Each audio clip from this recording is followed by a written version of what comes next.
Marciano fanfic en français. Abonnez-vous à la chaîne. Nouvelle théorie fanfic. Mon incroyable harem dans DxD. Chapitre 71, Bataille avec l'Oni Rebelli. Monde humain, Japon, Kyoto, sous-dimension UK. Maintenant, dit James en faisant un pas en avant. Allons-y, on y va. Alors que James s'avançait, les filles derrière lui reprirent leur position de combat. Quand tout le monde fut prêt, James fit le premier pas. Dispersez-vous, sans bons Sakura, point. Oshiro Sakura se fendit en mille feuilles semblables à des pétales de cerisier. D'un ordre mental, James lança ses épées contre l'armée des Oni, ciblant tous ceux de niveaux intermédiaires, moyens et inférieurs. Bien que les Oni aient fait de leur mieux pour se défendre, après quelques minutes, il ne restait plus personne debout. James, cependant, ne fit aucune victime. Il savait que ce n'était pas son rôle d'administrer la peine de mort aux yokai présents. Oh oui, dit James après coup. La mort n'existe pas si elle peut être évitée. Après cela, James rappela Sanbon Sakura. Une fois que les pétales eurent reconstitué Oshiro Sakura, il le rengaina calmement. Puis, il se retira et monta la garde auprès de Kunu avec le Karasu Tengu qui les informa de la situation. Oni-chan, c'était tellement beau, dit Kunu, les yeux pleins d'étoiles. Voyant la réaction de Kunu, James espérait qu'elle faisait allusion à la vue des 1000 pétales de cerisier flottant dans les airs, et non aux éclaboussures de sang qu'il provoquait. Le Karasu Tengu, quant à lui, réagit comme il se doit face à une telle destruction à une telle échelle. Qu'est-ce que c'était, demanda le Karasu Tengu avec crainte. Oh, ne t'inquiète pas pour ça, dit James avec indifférence. C'était juste mon pouvoir de lignée. Sans entrer dans les détails, James se concentra sur les combats des filles qui commençaient. Les 7 filles choisirent chacune un ennemi proche d'elle, l'adversaire d'Ayam étant, comme elle, de niveau avancé. Ria affronta l'Oni le plus puissant du champ de bataille, de niveau avancé. Sona affronta un ennemi de niveau moyen et élevé, tandis qu'Akeno et Tsubaki affrontèrent chacun un adversaire de niveau basique et élevé. Pendant ce temps, Reiya et Flora affrontèrent les 2 derniers êtres de niveau intermédiaire, tous 2 de niveau avancé. Bruit. James tourna la tête vers Flora lorsque le bruit de ses gantelets attira son attention. J'obtiens au moins un de ses souhaits, dit Flora avec enthousiasme en courant vers son adversaire. Je pense que tu es fou, petit, dit l'Oni de 2 mètres de haut avec un sourire sadique. On verra bien, cria Sona en s'approchant de son ennemi. Une fois à portée, Flora entama le combat avec 2 directs rapides visant le menton de l'Oni. Bien que l'Oni parvienne à esquiver la tête du premier, le second le frappa directement au menton. Après que le direct eut légèrement secoué la tête de l'Oni, Flora enchaîna avec un direct, un crochet du gauche, un crochet, et termina par un coup de pied à l'intérieur de la cuisse de l'Oni, juste au-dessus du genou. Reculant de quelques pas sous l'effet de la fluidité des attaques, l'Oni devint fou furieux après avoir subi des dégâts infligés par une femme frêle. Putain de garce, je vais te le faire payer, hurla l'Oni de rage. Allez, voyons ce que tu as, grand gars, dit Flora d'un ton enjoué en enroulant ses doigts, invitant l'Oni à attaquer. Oh. Lâchant un cri de guerre, l'Oni attaqua Flora. À chaque pas, le sol tremblait légèrement, témoignant de la puissance de ses coups. Cependant, Flora découvrit à sa grande déception qu'il manquait de technique. Chaque coup était annoncé grâce à un coup de grâce magistral. Flora esquiva et contra sans difficulté. Après s'être glissée sous un large mouvement de bras de l'Oni, Flora transforma sa puissance démoniaque en foudre. Cependant, au lieu de tirer sur l'Oni, elle laissa la foudre s'infiltrer dans ses gantelets. Puis, elle lança un coup de pied bas de la jambe gauche et frappa le mollet droit de l'Oni. Les gantelets chargés de foudre paralysèrent les muscles de cette jambe l'espace d'un instant. Et Flora n'eut besoin que d'un instant. Lors de la transition après le coup de pied bas, Flora s'avança et planta sa jambe gauche. Puis, utilisant toute la puissance de son corps, elle lança un coup de poing droit qui frappa la mâchoire de l'Oni, soulevant son corps lourd du sol. Et, sous le coup de tonnerre, son esprit s'éteignit un instant. Après cela, Flora commença à manier l'Oni aérien comme un sac de frappe. JAB, direct, crochet, crochet, un coup de pied haut alors que son adversaire était sur le point de retomber au sol, crochet, crochet, crochet, et un coup de talon à la mâchoire pour conclure. Lorsque l'Oni toucha à nouveau le sol, même s'il était encore vivant, tous ceux qui l'observaient comprirent qu'il ne se relèverait pas de sitôt. Après avoir admiré son œuvre un instant, Flora se sentit vraiment bien. Elle avait réussi à remporter son premier combat contre autre chose qu'un démon perdu. Puis, se souvenant de la récompense pour les filles, elle se retourna et vit que certaines d'entre elles avaient déjà terminé leur combat. Cependant, aucune n'en sortit indemne. Oh oui, s'exclama Flora en levant le poing. L'un de ses vœux est le mien. Au revoir. Bien qu'elle ne sache pas qui c'était, Flora était sûre que l'une des filles à côté de James venait de claquer sa langue de jalousie.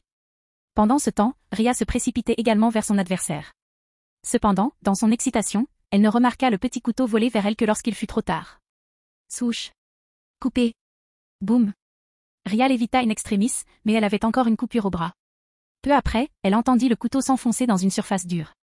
Même si une petite blessure comme celle-ci n'entraverait en rien ses capacités de combat, elle n'était pas éligible pour recevoir les 2 vœux maintenant. Sa puissance démoniaque explosant sous l'effet de sa colère, Ria regarda son agresseur droit dans les yeux et lui parla d'un ton menaçant. Tu vas me le payer, dit Ria en créant une grosse boule de pouvoir de destruction entre ses paumes. J'espère juste que ça ne te tuera pas. Sentant la puissance de l'attaque que Ria préparait, l'Oni de 2,5 mètres de haut se mit en état d'alerte maximale. Lorsque la densité de la boule destruction atteignit un niveau satisfaisant pour Ria, elle commença à Oni. Ces boules ne se déplaçaient pas à une vitesse qu'elle ne pouvait esquiver. Au fil du temps, de plus en plus de boules destruction furent tirées, qu'elle évita une fois l'attaque terminée. L'Oni était complètement indemne. Et ça, demanda l'Oni d'un ton moqueur. Avec toute cette préparation, tu n'as même pas réussi à me toucher une seule fois. Pourquoi ne pas jeter un coup d'œil, demanda Ria, la main droite ouverte et tendue vers l'avant, tandis qu'elle se passait la main gauche dans les cheveux. Lorsque l'Oni obéit, il fut terrifié de constater qu'il était entouré de plus d'une centaine de faibles boules de pouvoir de destruction, disposées autour de lui en forme d'hémisphère. Il savait instinctivement qu'il serait anéanti si elle le touchait toute. Ah, merde, murmura l'Oni pour lui-même en réalisant la situation dans laquelle il se trouvait. En effet. Ria hocha la tête en guise de réponse. Maintenant, au revoir. Destruction de la zone infernale. Après avoir crié le nom de sa technique, Ria ferma les doigts de sa main droite tendue. Ce faisant, les petites boules de destruction se dirigèrent vers le centre de l'hémisphère. Malheureusement pour l'Oni, il était le point focal. Quelques secondes après avoir été touché par l'attaque de Ria, un Oni ensanglanté apparut, gisant dans un cratère peu profond. Après avoir vérifié l'état de l'Oni, Ria se retourna rapidement et vit qu'une femme se trouvait déjà à côté de James. Elle semblait pourtant incapable de se tenir debout toute seule. Zut, s'exclama Ria en tapant du pied et en marchant lentement vers James. Sur un autre champ de bataille, Tsubaki s'approcha de son ennemi, sa Naginata prête à frapper. Une belle Oni de 2 mètres de haut, vêtue d'un ample kimono noir, les épaules et la poitrine découvertes, l'attendait. Sans un mot, Tsubaki lança sa Naginata sur la femme dès qu'elle fut à portée. Portant un katana gainé dans sa main gauche, l'Oni le dégaina partiellement pour parer l'attaque de Tsubaki. Utilisant la force de la déviation, elle lança son arme et frappa l'Oni sur le côté de la tête avec la crosse de sa Naginata. Après avoir reçu le coup, la femme Oni fut plus que mécontente. Forcée de reculer, elle reprit l'équilibre et attaqua Tsubaki. Abaissant la main qui tenait le fourreau, elle dégaina son sabre et frappa le visage de Tsubaki. Tsubaki bloqua l'attaque avec la hampe de son Naginata. Après cela, elle abattit le katana. Profitant de l'élan de Tsubaki poussant son arme vers le bas, la femme Oni changea sa prise du sabre en prise inversée et enfonça la lame dans la cuisse de Tsubaki. Serrant les dents de douleur, Tsubaki libéra sa main gauche de l'arme et s'en servit pour saisir le poignet de l'Oni tenant le katana. Puis, tel un éclair, elle se jeta sur son ennemi et enfonça la lame de son Naginata dans le sein droit de l'Oni, la clouant au sol. Allongé sur l'Oni, Tsubaki rassembla sa puissance démoniaque dans son poing droit et... populaire.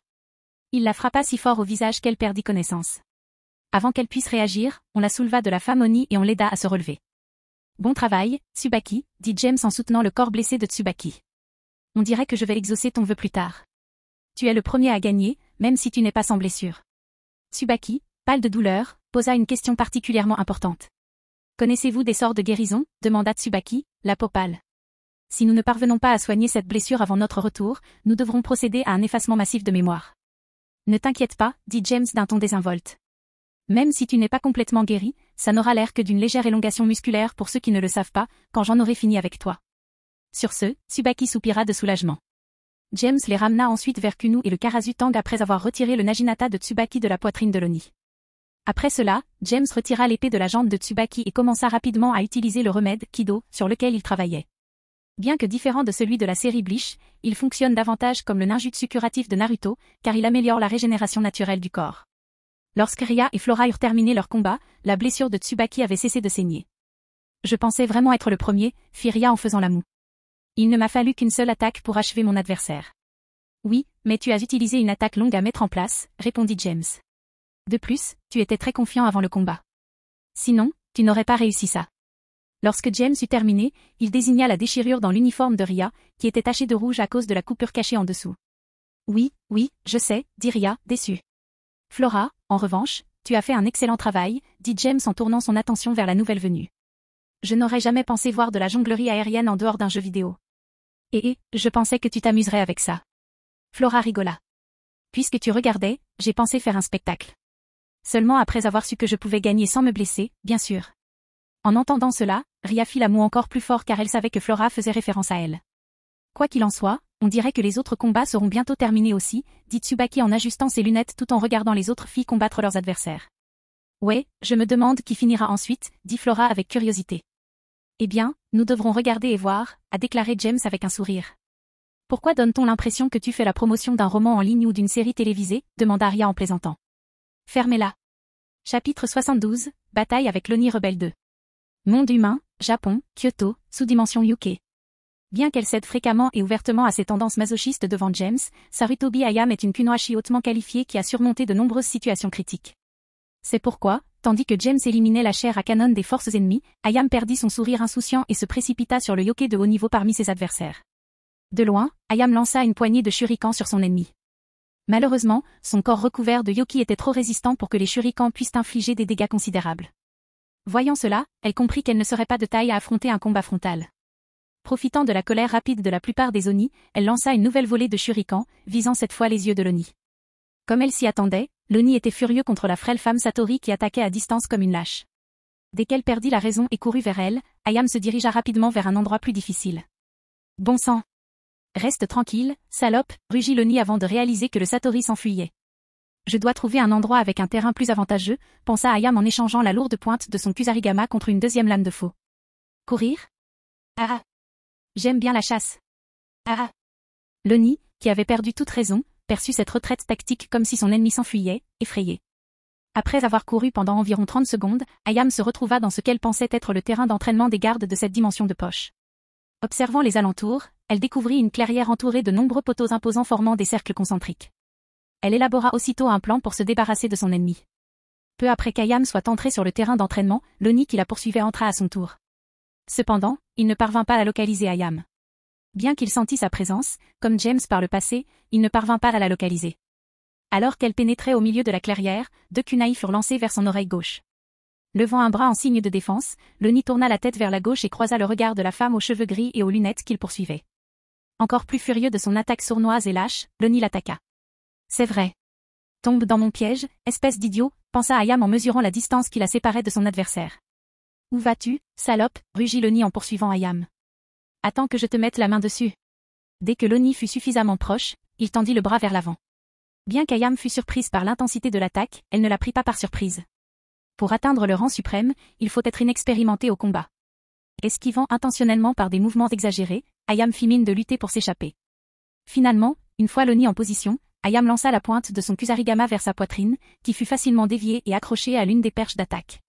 Après cela, pendant les 90 secondes qui suivirent, Ayame, l'autre extrémité de son kusarigama toujours à la main, évita les attaques de l'Oni. Bien que ce ne soit pas aussi facile qu'elle l'espérait, avec quelques coupures sur ses vêtements et une égratignure au bras gauche, elle s'en sortit plus ou moins indemne. Cependant, comme tout se déroulait comme prévu, Ayame laissa son énergie démoniaque se propager dans son arme, provoquant la contraction de la chaîne lâchement enroulée autour de l'Oni. Grâce à une manipulation prudente, Ayame parvint à l'enrouler autour des bras et des jambes de l'Oni avant d'insérer l'extrémité qu'elle tenait dans une autre perche d'attaque, une fois la chaîne complètement tendue. « C'est quoi ce bordel ?» hurla l'Oni, furieux et confus. « Qu'est-ce que tu as fait, salope ?» Après cela, l'Oni immobilisé, Ayame marchait calmement derrière lui. Sortant un sambon de sa ceinture, elle l'appuya sur un point de pression qui rendrait l'Oni inconscient. Une fois cela fait, Ayame se retourna nonchalamment et retourna auprès des autres. Tandis que les autres couraient vers leurs ennemis, Raya s'avançait calmement vers les siens. Son calme n'était pourtant qu'apparent. Intérieurement, elle était effrayée. En dehors du combat, c'était la première fois qu'elle affrontait un adversaire aussi fort qu'elle. De plus, c'était la première fois qu'elle affrontait quelqu'un qui voulait la tuer autant que l'Oni devant elle. Lorsque Raya atteignit la portée où sa magie serait la plus efficace, elle remarqua plusieurs petites boules de feu foncer vers elle. Paniquée, elle dressa une barrière. Cependant, n'étant pas encore prête à lancer son sort, la force de sa barrière ne fut pas répartie uniformément. Cette erreur lui causa plusieurs brûlures douloureuses aux bras et aux jambes. « Je vais mourir », murmura Raya en sentant la douleur brûlante dans ses membres. « Non, je ne veux pas faire ça. Il faut que je sorte d'ici. » Alors que Raya s'effondrait mentalement, elle entendit un cri perçant dans sa tête. La voix était celle de Serafal. Ces mots étaient ceux que Serafal lui disait pendant l'entraînement. « Si tu as peur et que tu veux t'enfuir, souviens-toi de ce qui arrivera si je la prends. » L'avertissement de Serafal résonna dans son esprit. Mon élève ne sera pas pire que celui de Greffia Seachan. Puis, le souvenir de Serafal gelant un grand lac lui traversa l'esprit. À cet instant, sa peur de l'adversaire fut surmontée par celle de Serafal. Je ne peux pas m'échapper et rester figé à cause de ça, hurla Raya en envoyant sa puissance démoniaque dans le sol. Après que sa puissance démoniaque eut pénétré le sol, Raya fit de son mieux pour réparer les points faibles de sa barrière. Après avoir vaincu le Yujutsu de l'Oni, l'équivalent yokai de la magie, la puissance démoniaque de Raya atteignit enfin son adversaire. Aussitôt, Raya la condensa et la transforma en énergie glacée. Elle la laissa ensuite exploser vers le haut. En un instant, l'Oni fut figé dans un bloc de glace, une expression de surprise figée sur son visage. Quand Lady Serafal découvrira comment j'ai fait, elle me fera vivre un enfer encore pire, dit Raya en sanglotant sur son sort. Sur le champ de bataille, Akeno lança sans tarder son attaque. Combinant ses capacités d'ange déchu à sa magie démoniaque, elle créa des éclairs à partir de sa magie de lumière et de la tonnerre de l'ange déchu. Utilisant une stratégie similaire à celle employée contre les membres de son clan le jour de sa rencontre avec James et Ria, Akeno enveloppa ses bras de foudre tout en parvenant avec élégance à dévier la plupart des Yujutsu de l'Oni. Fu. Akeno rit, une lueur sadique dans les yeux. C'est le mieux que tu puisses faire, petit Oni? J'espérais que tu pourrais me rendre ça amusant. Les paroles d'Akeno et ses esquives constantes enrageaient l'Oni qu'elle affrontait. La fréquence de ses attaques augmentait, ce qui l'empêchait de les éviter parfaitement. De ce fait, elle subissait une partie des dégâts causés par les attaques lorsqu'elles explosaient dans sa protection. Au lieu de se contenter d'esquiver, Akeno commença à détruire les attaques qu'elle ne pouvait éviter sans risque avec des éclairs lancés du bout des doigts. Tu as été un vilain Oni, dit Akeno, le regard brillant. Je pense que tu mérites d'être puni. De quoi diable parles-tu, Bi? Ah. À ce moment-là, un éclair frappa l'Oni. Sous l'impact, il hurla de toutes ses forces. Après être tombé au sol, toujours conscient, il fut victime d'un spasme dû à la foudre. Oh, désolé de vous interrompre, dit Akeno en masquant son sourire du revers de la main. Pourriez-vous répéter? Merde. Je vais. Gars. Une fois de plus, Akeno lança un éclair tandis que l'Oni commençait à parler. En fait, Akeno attendait sa prise de parole depuis le début du combat. Elle appréciait d'entendre les railleries et les menaces de l'ennemi se transformer en cris de douleur qui l'excitaient. Il va falloir que je trouve un moyen d'être seul avec James ce soir. Pensa Akeno en sentant sa culotte se mouiller de son jus. Après cela, pendant les minutes qui suivirent, Akeno lança un rayon sur l'Oni qu'elle affrontait. L'énergie utilisée était suffisante pour lui infliger de la douleur, et non la mort. Finalement, Akeno se souvint que la compétition avait exaucé son vœu et cessa immédiatement de jouer avec sa proie. Merde. J'ai perdu le contrôle. Akeno fit la moue. Et vu que je me suis blessé, j'espère que tous les autres ont eu un combat plus difficile que moi. Sur ce, il regarda en arrière et vit qu'il n'y avait que 3 personnes qui n'étaient pas encore aux côtés de James. Malédiction. Sona, la dernière des filles à combattre, n'eut aucun mal à vaincre son ennemi. Dès le début du combat, elle invoqua une grande quantité d'eau. Grâce à cela, elle créa plusieurs dragons et les envoya déchiqueter l'Oni particulièrement imposant qui se trouvait devant elle. Mesurant 3,5 mètres de haut, c'était un spectacle à voir. Cependant, comme on pouvait s'y attendre d'un corps aussi imposant, il était assez lent. Il atterrit sur l'Oni sans difficulté, mais sa taille était telle qu'il ne pouvait pas infliger beaucoup de dégâts. Eh bien, j'espère être la seule à m'en sortir indemne, pensa Sona en ajustant ses lunettes. Endormons-le. Après cela, Sona invoqua une boule d'eau assez grande pour envelopper la tête de l'Oni. Et c'est ainsi que commença l'attente. L'Oni, la tête immergée, tenta par tous les moyens de se libérer. Malheureusement, après avoir renversé la majeure partie de l'eau, Sona en invoqua davantage. Après environ 8 minutes de lutte incessante, l'Oni finit par perdre connaissance. Boum. Avec un bruit fort et un impact qui fit trembler le sol, Sona ajusta une fois de plus ses lunettes et retourna vers le groupe tout en laissant la boule d'eau autour de l'énorme tête de l'Oni tomber sans danger au sol. Je crois que j'étais la dernière, dit Sona en examinant l'état des autres filles. Flora est la seule à ne pas être blessée non plus, hein? J'imagine que tout cet entraînement au corps à corps avec James en valait la peine. Sur ce, les filles mirent fin au combat. Bien que certaines aient été légèrement blessées, Tsubaki étant la plus blessée, tout en sortirent victorieuses. James et Kunu furent ravis de constater cela. Une fois toutes les filles réunies, James prit la parole. Félicitations, vous avez tous beaucoup progressé, dit James en souriant. Puis il reporta son attention sur Ayam et reprit la parole. Je n'ai pas pu voir ton combat, Ayam, mais j'ai pu sentir comment toi et l'Oni vous battiez. Raconte-moi les détails plus tard, si ça ne te dérange pas. Bien sûr, à Sama, dit Ayam en inclinant respectueusement la tête. Soupir, combien de fois t'ai-je demandé de lâcher Sama, Ayam, demanda James, exaspéré. En tant que votre représentant, je ne peux malheureusement pas accepter cette demande. Bien sûr que non, dit James en secouant la tête. Alors, au lieu d'utiliser mon nom de famille, pourquoi ne pas m'appeler James? Après tout, je ne suis pas le seul à Lavru. Compris. Ayam hocha joyeusement la tête. À partir de maintenant, je t'appellerai James Sama. C'est moi, ou j'ai l'impression de commencer à faire ça, demanda James avec un sourire ironique. Ce n'est pas seulement toi, dit Flora en souriant. On dirait qu'il te tient par le nez. Ouf. Dire que j'ai été manipulé par un pervers, dit James, déçu de lui-même. À cet instant, Ayam tressaillit et rougit légèrement. James ne put qu'esquisser un sourire ironique face à sa réaction. Au bout d'un moment, James prit une profonde inspiration. Puis, il reporta son attention sur le Tengu Karasu qui montait la garde à côté de Kunu.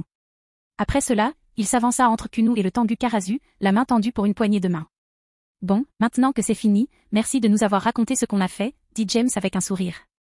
Dès que le Karasu Tengu lui serra la main, il poursuivit. Alors, pourriez-vous vous présenter, monsieur le traître?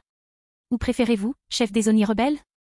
Chapitre 73, combattre le chef rebelle. Monde humain, Japon, Kyoto, dimension UK. Bon, maintenant que c'est fini, merci de nous avoir raconté ce qu'on a fait, dit James avec un sourire. Dès que le Karasu Tengu lui serra la main, il poursuivit, alors, pourriez-vous vous présenter, monsieur le traître? Ou préférez-vous, chef des Oni rebelles? Oh.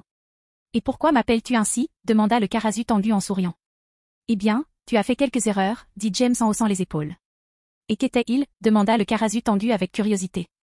Tout d'abord, quand tu es apparu, tu étais au milieu d'une horde d'Oni, dit James en reculant, adoptant une position protectrice devant Kunu.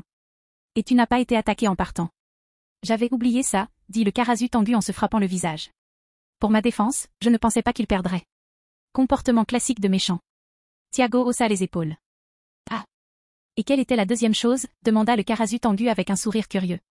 Après m'avoir vu désactiver l'Oni, au lieu d'aider les soldats commandés par Dame Yasaka, tu es simplement resté ici, aussi près que possible de Kunu, dit James avec indifférence. Mais je pourrais protéger la petite princesse renarde des attaques parasites, répondit le Karasu Tengu. C'est vrai, dit James en hochant la tête. Mais quand les 7 ennemis les plus puissants ont été vaincus, au lieu de voir lesquels de tes camarades étaient encore en vie, tu as essayé de rejoindre Kunu à nouveau. Durant cette conversation, les filles prirent des positions défensives autour de Kunu en prévision du combat inévitable entre James et le Karasu Tengu. Mais pour l'instant, la conversation continua. Je pense que tu as raison. Le Karasu Tengu sourit maladroitement en se grattant les plumes sur le dessus de la tête. J'aurais été plus facile de baisser ma garde si je m'étais soucié de ces idiots.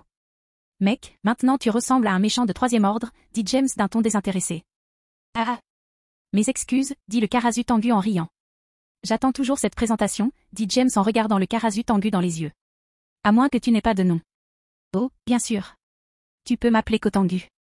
Dit le Karasu Tengu, Kotengu. Une dernière question, si ça ne te dérange pas, dit James, son expression devenant plus solennelle. Bien sûr, dit Kotengu avec un sourire détendu. Qu'est-ce qui vous a poussé à trahir Dame Yasaka? Demanda James, sincèrement curieux de savoir pourquoi. C'est très simple, en fait, dit Kotengu en tendant les bras. Je poursuis Yasaka depuis des siècles. Si elle devenait ma femme, j'aurais la femme que j'aime et le pouvoir de diriger les yokai de notre faction. Kotengu perdit enfin son sourire après avoir atteint ce point. Sous l'emprise de ses émotions, son aura commença à s'estomper. Lorsque le groupe ressentit sa puissance, la plupart ressentirent le désespoir. Qu'est-ce que c'est que ce bordel? Demanda Flora en tombant à genoux. C'est difficile de respirer, dit Reya douloureusement. Les filles de haut rang étaient meilleures, mais elles ne pouvaient guère résister. Ayam, la seule à ne pas rester immobile, serrait Kunu évanouie dans ses bras, la protégeant. James prit également un air sérieux lorsqu'il posa sa main droite sur le poing d'Oshiru Sakura. Et bien que l'aura de Kotengu affectât le groupe de James, celui-ci était complètement inconscient, submergé par ses émotions. Au lieu d'accepter mon amour, cette catin de Yasaka a épousé un autre homme, rugit Kotengu, furieux. Et après avoir découvert que Yasaka était enceinte, j'ai tué ce salaud. Ah. Dreg, ce type est à 2 doigts d'atteindre le rang de dieu inférieur, dit James intérieurement. Je sais, répondit Dreg d'un ton sombre. Je suppose qu'il va falloir continuer à se dépasser tout ce temps, dit James à Dreg, un sourire affamé de combat apparaissant sur son visage. Libérez les sceaux, demanda Dreg avec curiosité. James fut immédiatement découragé. L'idée de ce que Skatash allait lui faire lui donna envie de laisser les Yukai régler les choses par eux-mêmes. Non.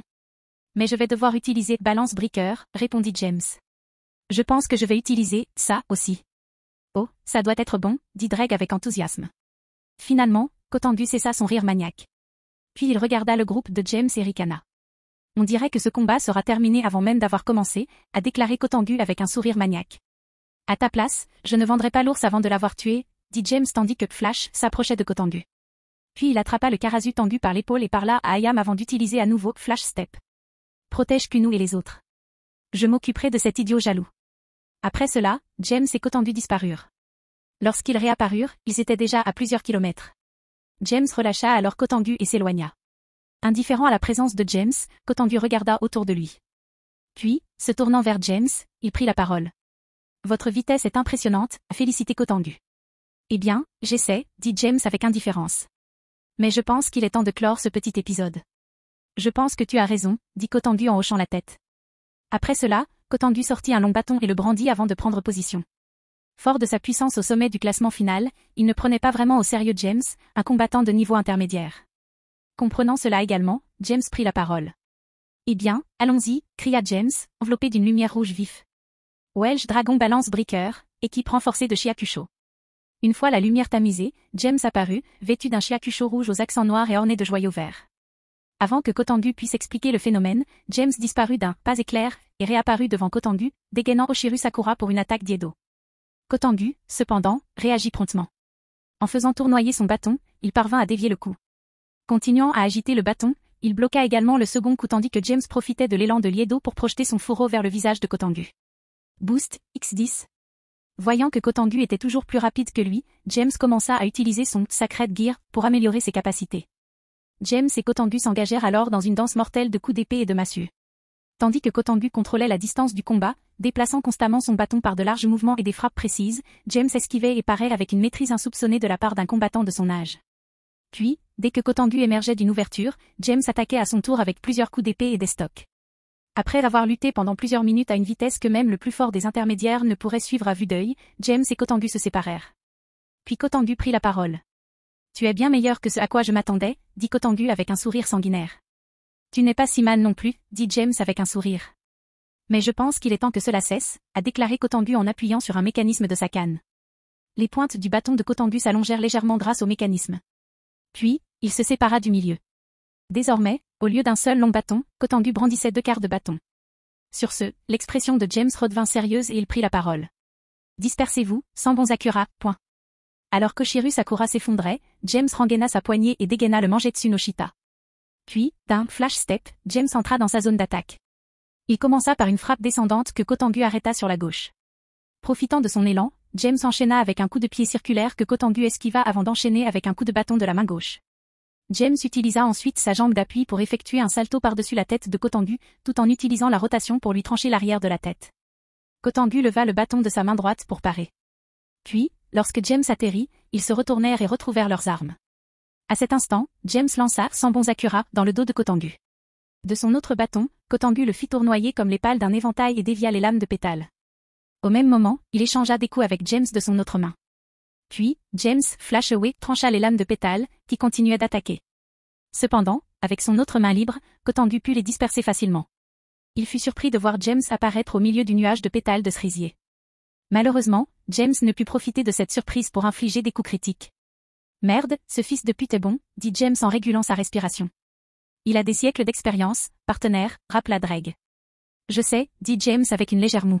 « J'espérais pouvoir le battre sans l'utiliser. » « Eh bien, j'ai hâte de voir ça en action », a déclaré Dreg avec enthousiasme dans son ton. « D'accord, je le ferai », dit James avec résignation.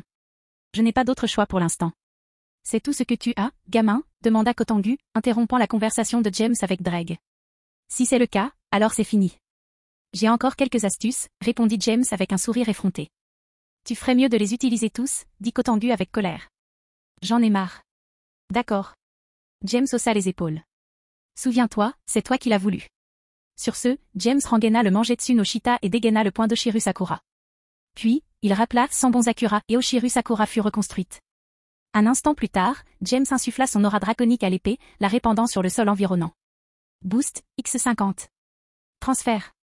Après avoir transféré la moitié des 50 bonus dans sa marque spirituelle et l'autre moitié dans son aura draconique, James retourna sa prise sur l'épée et la lâcha. À sa grande surprise, l'épée s'enfonça dans le sol, ondulant comme la surface d'un lac. Kotengu fut surpris. Observant avec intérêt, il prit la parole.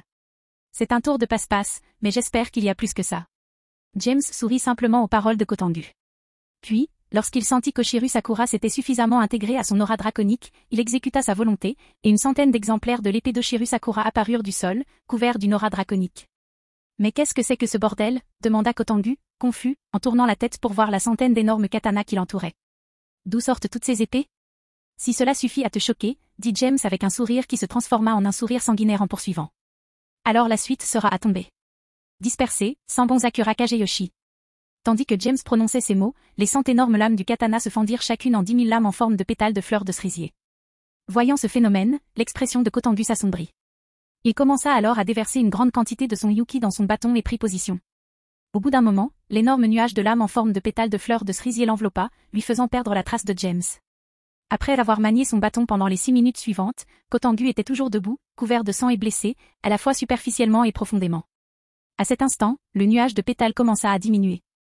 Dès que Kotengu relâcha sa garde, pensant que le temps imparti pour la technique était arrivé, James apparut devant lui, Mangetsu no Shita au fourreau et en position d'Iedo. Puis, avant que Kotendu ne puisse réagir, James dégaina son épée et la rengaina plus vite que Kotendu ne pouvait le suivre des yeux. Après cela, il se retourna et s'éloigna, laissant derrière lui un Kotendu confus. Puis, un instant plus tard, une ligne rouge apparut sur le torse de Kotendu.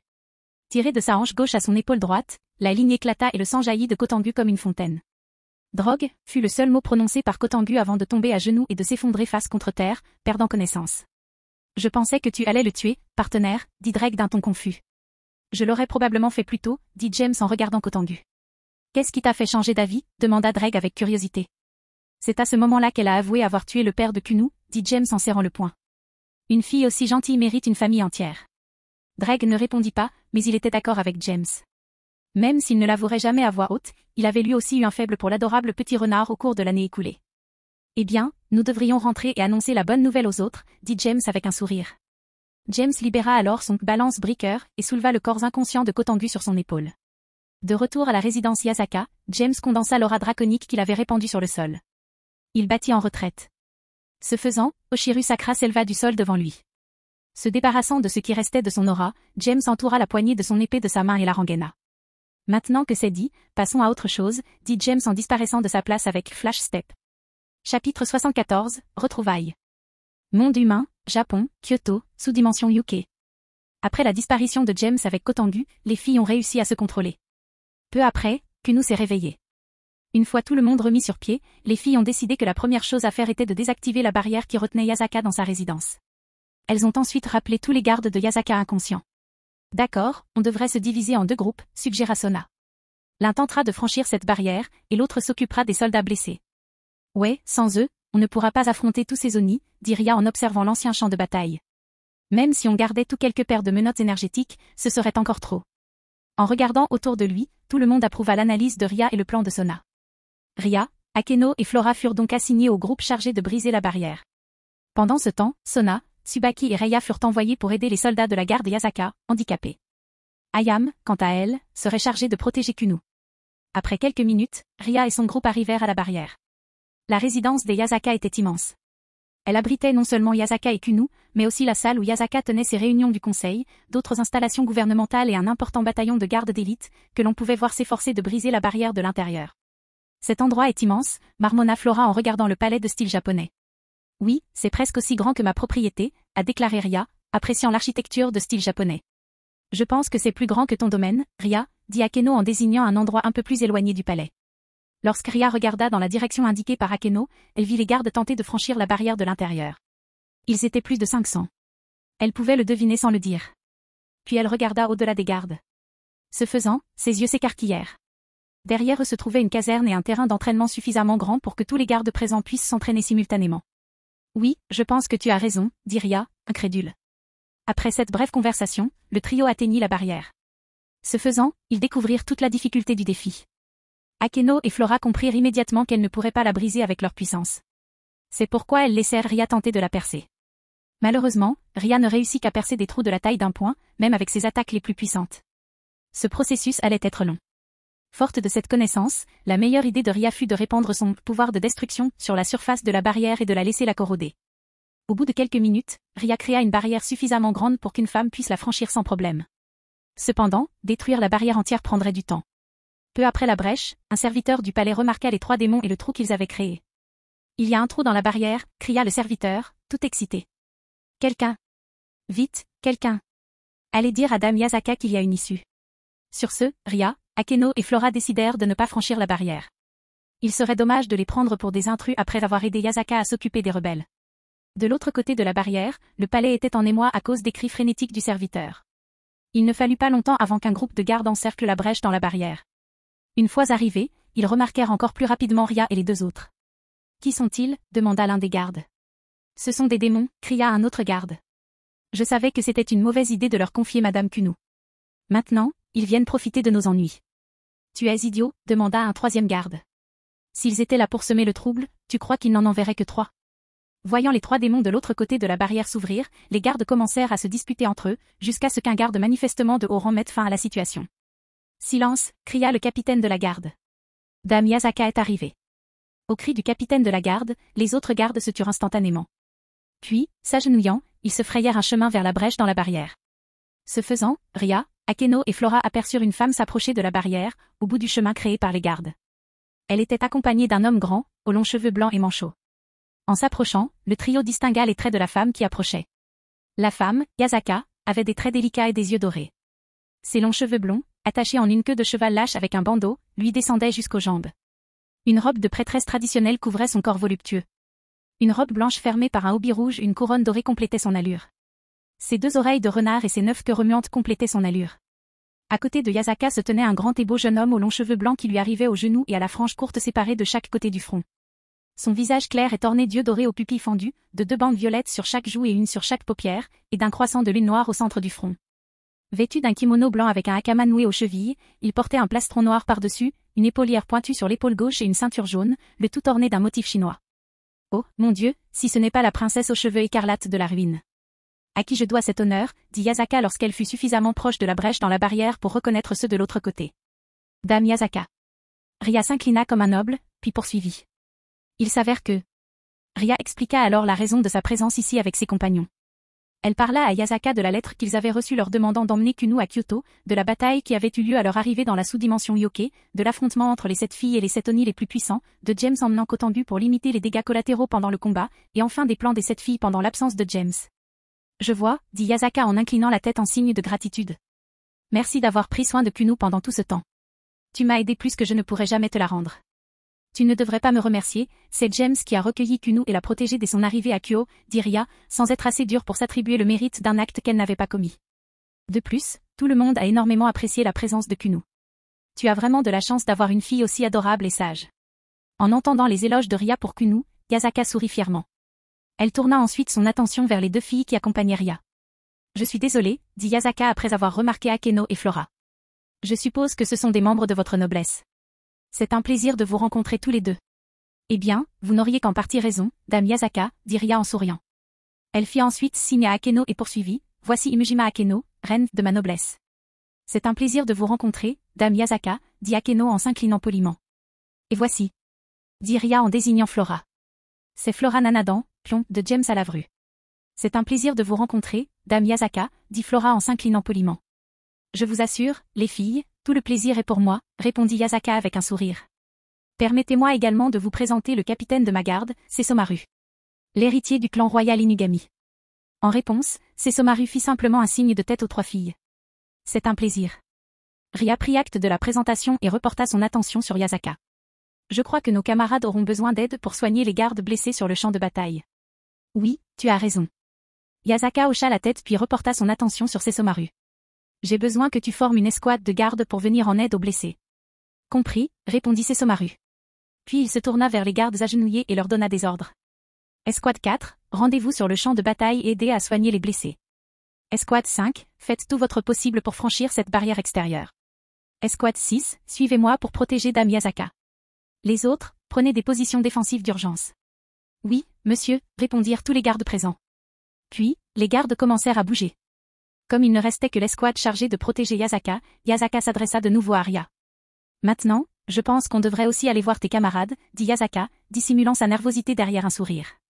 Ça ne veut pas dire que je ne crois pas à ton histoire, mais j'aimerais voir par moi-même si ma fille va bien. Tout à fait compréhensible, dit Ria en souriant.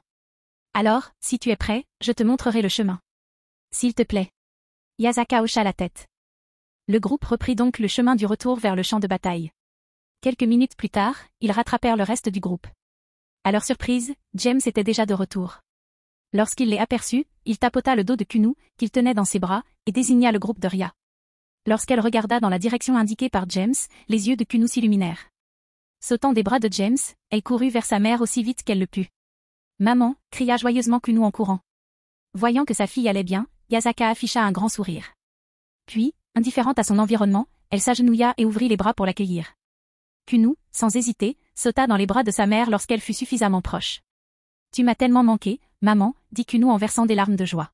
« Tu m'as manqué aussi, ma chérie » répondit Yasaka avec un beau sourire. « As-tu apprécié ton séjour à Kyo ?»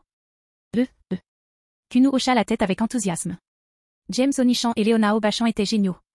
Et tous les Onisans et One-100 ont joué avec moi et m'ont emmené dans des endroits sympas. Et tandis que Kunu continuait de raconter à Yasaka son séjour à Kyo avec les Alavru, James et Ayam se dirigèrent vers le groupe de Ria, suivant Kunu. À leur arrivée, James salua d'un signe de tête Ria, Akeno et Flora, tout sourire. Puis, tel un diable de haut rang, il s'inclina devant Yasaka et se présenta, ainsi qu'Ayam. Enchanté de vous rencontrer, je suis James Alavru, dit poliment James.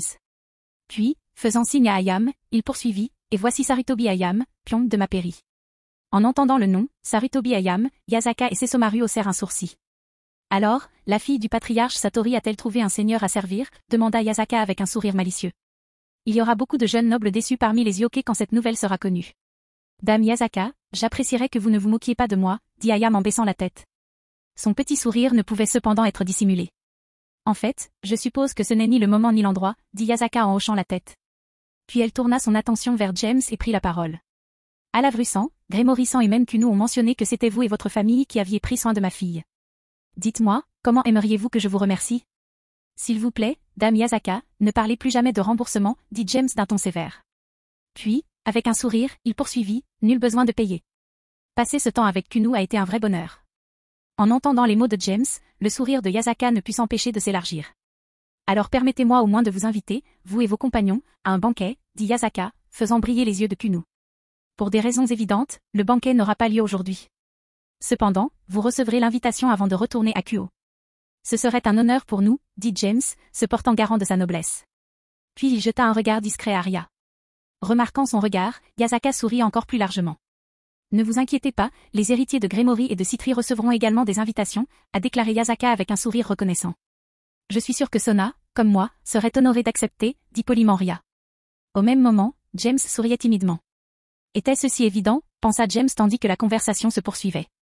Chapitre 75, l'un des plus grands fans de James. Monde humain, Japon, Kyoto. Cela fait 2 jours que la rébellion Oni a été réprimée. James et les filles sont rentrés à l'hôtel immédiatement après leur conversation avec Yasaka. Le lendemain, au lieu de faire du tourisme, le groupe est allé acheter des souvenirs, car ils avaient convenu que Kuno les guiderait à Kyoto le 3e jour. Après une courte séance de shopping, le groupe est retourné à l'hôtel où James soignait la blessure au couteau de Tsubaki. Bien que pas complètement guéri, rien ne laisse penser que Tsubaki ait été blessé. Avec juste une légère boiterie, personne ne le saurait jamais. Au pire, quelqu'un pourrait penser qu'elle a raté une marche en marchant dans la rue et s'est tordu le genou, ou quelque chose comme ça. Ce matin, les étudiants ont eu l'autorisation d'explorer à nouveau. Alors que James et son groupe, parmi les derniers à partir, quittaient le hall de l'hôtel, ils aperçurent Kuno, vêtu d'un t-shirt blanc, d'une jupe rouge et de baskets blanches, debout non loin de l'entrée. À leur surprise, Yasaka, vêtu d'un t-shirt jaune à manches courtes et d'un profond décolleté en V, qui mettait en valeur ses atouts impressionnants et révélait un décolleté ample, d'un jean bleu moulant qui mettait en valeur ses hanches larges et son dos rond, et de sandales jaunes à talons hauts, se tenait à ses côtés. Madame Yasaka, bonjour, dit poliment James en se dirigeant avec le groupe vers le couple de renards à 9 queues. Kuno, comment allez-vous ce matin? Bonjour, Oni-chan, dit Kuno en sautant dans les bras de James. Bonjour, Ne-san. Bonjour, Alavru-san, Grémori-san et Citri-san. J'espère que cela ne vous dérange pas si je vous accompagne dans votre visite de Kyoto, dit Yasaka en souriant. Ce serait un honneur, dit poliment Sona. Oui, s'il vous plaît, avoir 2 locaux comme guide serait merveilleux. Pendant ce temps, Akeno et Flora se tenaient derrière les 3 chefs de groupe, chuchotant entre eux. Ce n'était pas comme s'il était judicieux de garder cette conversation privée. Ou plutôt, il semblait qu'ils n'avaient aucune intention de la garder privée. Qui est-elle et qu'a-t-elle fait Arya, murmura Flora à l'oreille d'Akeno. Fu, répondit Akeno en riant et en se couvrant la bouche. J'allais oublier, toi et Raya n'avez pas été obligés de suivre la formation de tante Venlana sur l'étiquette. Quand c'est nécessaire, Ria sait se comporter comme une vraie noble. Comment ça, agir comme un vrai noble? Ria se retourna et hurla à Akeno avec colère. Je suis un vrai noble. Ouf. Flora soupira de soulagement. Je croyais que c'était quelqu'un d'autre. La vraie Ria n'est jamais aussi réservée et convenable. Comment oses-tu? Ria frappa du pied, frustrée. Flora, je la punirai à ta place, celle du roi. Soupir, vous avez dû la virer si tôt, demanda Sona, exaspérée. Même si on la calme, elle va bouder toute la journée. Qu'est-ce qui ne va pas avec ta Sona? Ria écarquilla les yeux tandis que Sona la taquinait à son tour. Ferais-tu ça devant Dame Yasaka? Ce n'est pas une réunion officielle, Ria, dit Sona en ajustant ses lunettes. De plus, tu as été le premier à abandonner ton noble acte. Ce n'est pas une comédie, cria Ria. Je suis un noble. Comme s'ils s'entraînaient, Sona, Tsubaki, Akeno, Raya et Flora ont répondu en souriant à Ria comme si elle était l'enfant le plus précieux du royaume. James, tout le monde me harcèle, dit Ria en courant vers James, les larmes aux yeux. Alors qu'elle s'approchait, Kuno se dégagea des bras de James et serra Ria dans ses bras. Tu as donc enfoncé le clou avec ton commentaire innocent. Ne pleure pas, Ria honnêtement, dit Kuno en serrant Ria dans ses bras. Je sais que tu es un noble. Tu es l'héritier de la maison Gremory. Sur ce, tout le monde éclata de rire tandis que Ria s'effondrait au sol. Même Yasaka cacha un rire derrière sa main. Lorsque les rires s'apaisèrent naturellement, Kuno devint confus. Oni-chan, j'ai dit quelque chose de mal, demanda Kuno en inclinant la tête d'un air mignon. Pourquoi Ria Onezan a-t-elle l'air encore plus triste maintenant? Non, Kuno, tu as tout à fait raison, dit James en souriant. Riri est juste un peu susceptible, c'est tout. Incertain de ce que James voulait dire par là, Kuno regarda Ria s'accroupir, inquiet. James, de son côté, décida d'y mettre un terme. Bien que taquiner Ria sans relâche fût amusant, il commençait à manquer de temps à Kyoto. Applaudir. Bon, les gars, on n'a qu'aujourd'hui, et on va sortir Dame Yasaka de ce qui est sûrement un emploi du temps chargé, dit James après avoir attiré l'attention de tous d'un applaudissement. Profitons au maximum du temps que nous avons avec nos guides touristiques exceptionnellement charmants. Souriant au compliment, Yasaka regarda James prendre en charge la situation. Dire que ce garçon est le chef des 3 nobles présents et non l'un des héritiers des maisons du pilier, pensa Yasaka. Ce garçon a beaucoup de charisme. Alors, où aimeriez-vous aller en premier? Demanda Yasaka, prêt à les guider et à leur apprendre des choses sur Kyoto qu'ils ne pourraient jamais apprendre dans les livres. Nous devrions aller dans ce café que nous avons vu sur le chemin pour prendre le petit déjeuner, a déclaré Kuno avec enthousiasme, répondant à la place des lycéens. Je sais que tu aimes Bleach et Solitaire, Kuno, mais ce n'est pas vraiment le genre d'attraction touristique dont nous parlions, a déclaré Yasaka avec un sourire ironique sur son visage. Yasaka fut surpris par la réaction de James et de son groupe. Quelque chose ne va pas? Kuno, as-tu parlé de ça à ta mère? Demanda James au beau renard à côté de lui. Non, répondit Kuno en secouant vigoureusement la tête. Oni-chan, tu m'as dit que je devais garder ça secret. Il me manque quelque chose, n'est-ce pas? Dit Yasaka, une main posée sur sa joue. En entendant cela, les filles regardèrent James, lui demandant la permission de vendre la mèche. James sourit ironiquement et hocha la tête. Eh bien, le fait est que James est le mangaka du manga que tu as mentionné, dit Reiya, les yeux brillants. En réponse, les yeux et la bouche de Yasaka s'ouvrirent grands. Yasaka.exe a cessé de fonctionner, a déclaré Reiya avec un sourire. Comme si Reiya.exe avait cessé de fonctionner quand tu l'as découvert, hein, répondit James en souriant. Tu ne peux pas me laisser m'amuser, demanda Reiya en rougissant, gêné. Bien sûr que je pourrais, dit James avec un doux sourire. Mais pourquoi ferais-je ça? Reiya fit la moue en réponse, tandis que tout le monde souriait à leur plaisanterie. Finalement, les pensées de Yasaka reprirent. Et ce faisant, ses actions choquèrent tout le monde. En un instant, elle tenait une pile de volumes de Bleach dans sa main gauche, une pile de volumes de School Rumble dans la sienne gauche, et le reste de ses queues tenaient les volumes de Solitaire sortis pour elle. Voyant cela, Sona dressa rapidement une barrière anti-reconnaissance, laissant les autres bouches bées. Je suis l'une de vos plus grandes fans, à la vue sensée, dit Yasaka en s'approchant de James. Puis-je avoir votre autographe? Une fois terminé, Yasaka plongea la main dans son décolleté et en sortit un marqueur. Voyant cela, bien qu'il essayât de l'éviter, le regard de James fut attiré par l'impressionnante poitrine de Yasaka. Siroté. Voyant l'expression de James, plus important encore, comment ses yeux étaient rivés sur sa poitrine, Yasaka fit un autre pas en avant et parla de manière séduisante à l'oreille de James. Kuno a l'air de vraiment t'apprécier, et c'est évident qu'elle est attirée par toi, dit Yasaka d'un ton charmeur en détachant une de ses queues et en la frottant sur le dos et les fesses de James. Et si tu devenais ton père plutôt que ton Oni-chan? Sur ce, les mains de James se posèrent sur son entrejambe et son visage devint rouge. Au même moment, Ria, Sona, Akeno et Flora l'éloignèrent de la queue de Yasaka. Tsubaki et Reiya, quant à elle, étaient sous le choc. Elle n'avait jamais vu personne d'autre que Leona taquiner James au point de le rendre incapable de réagir.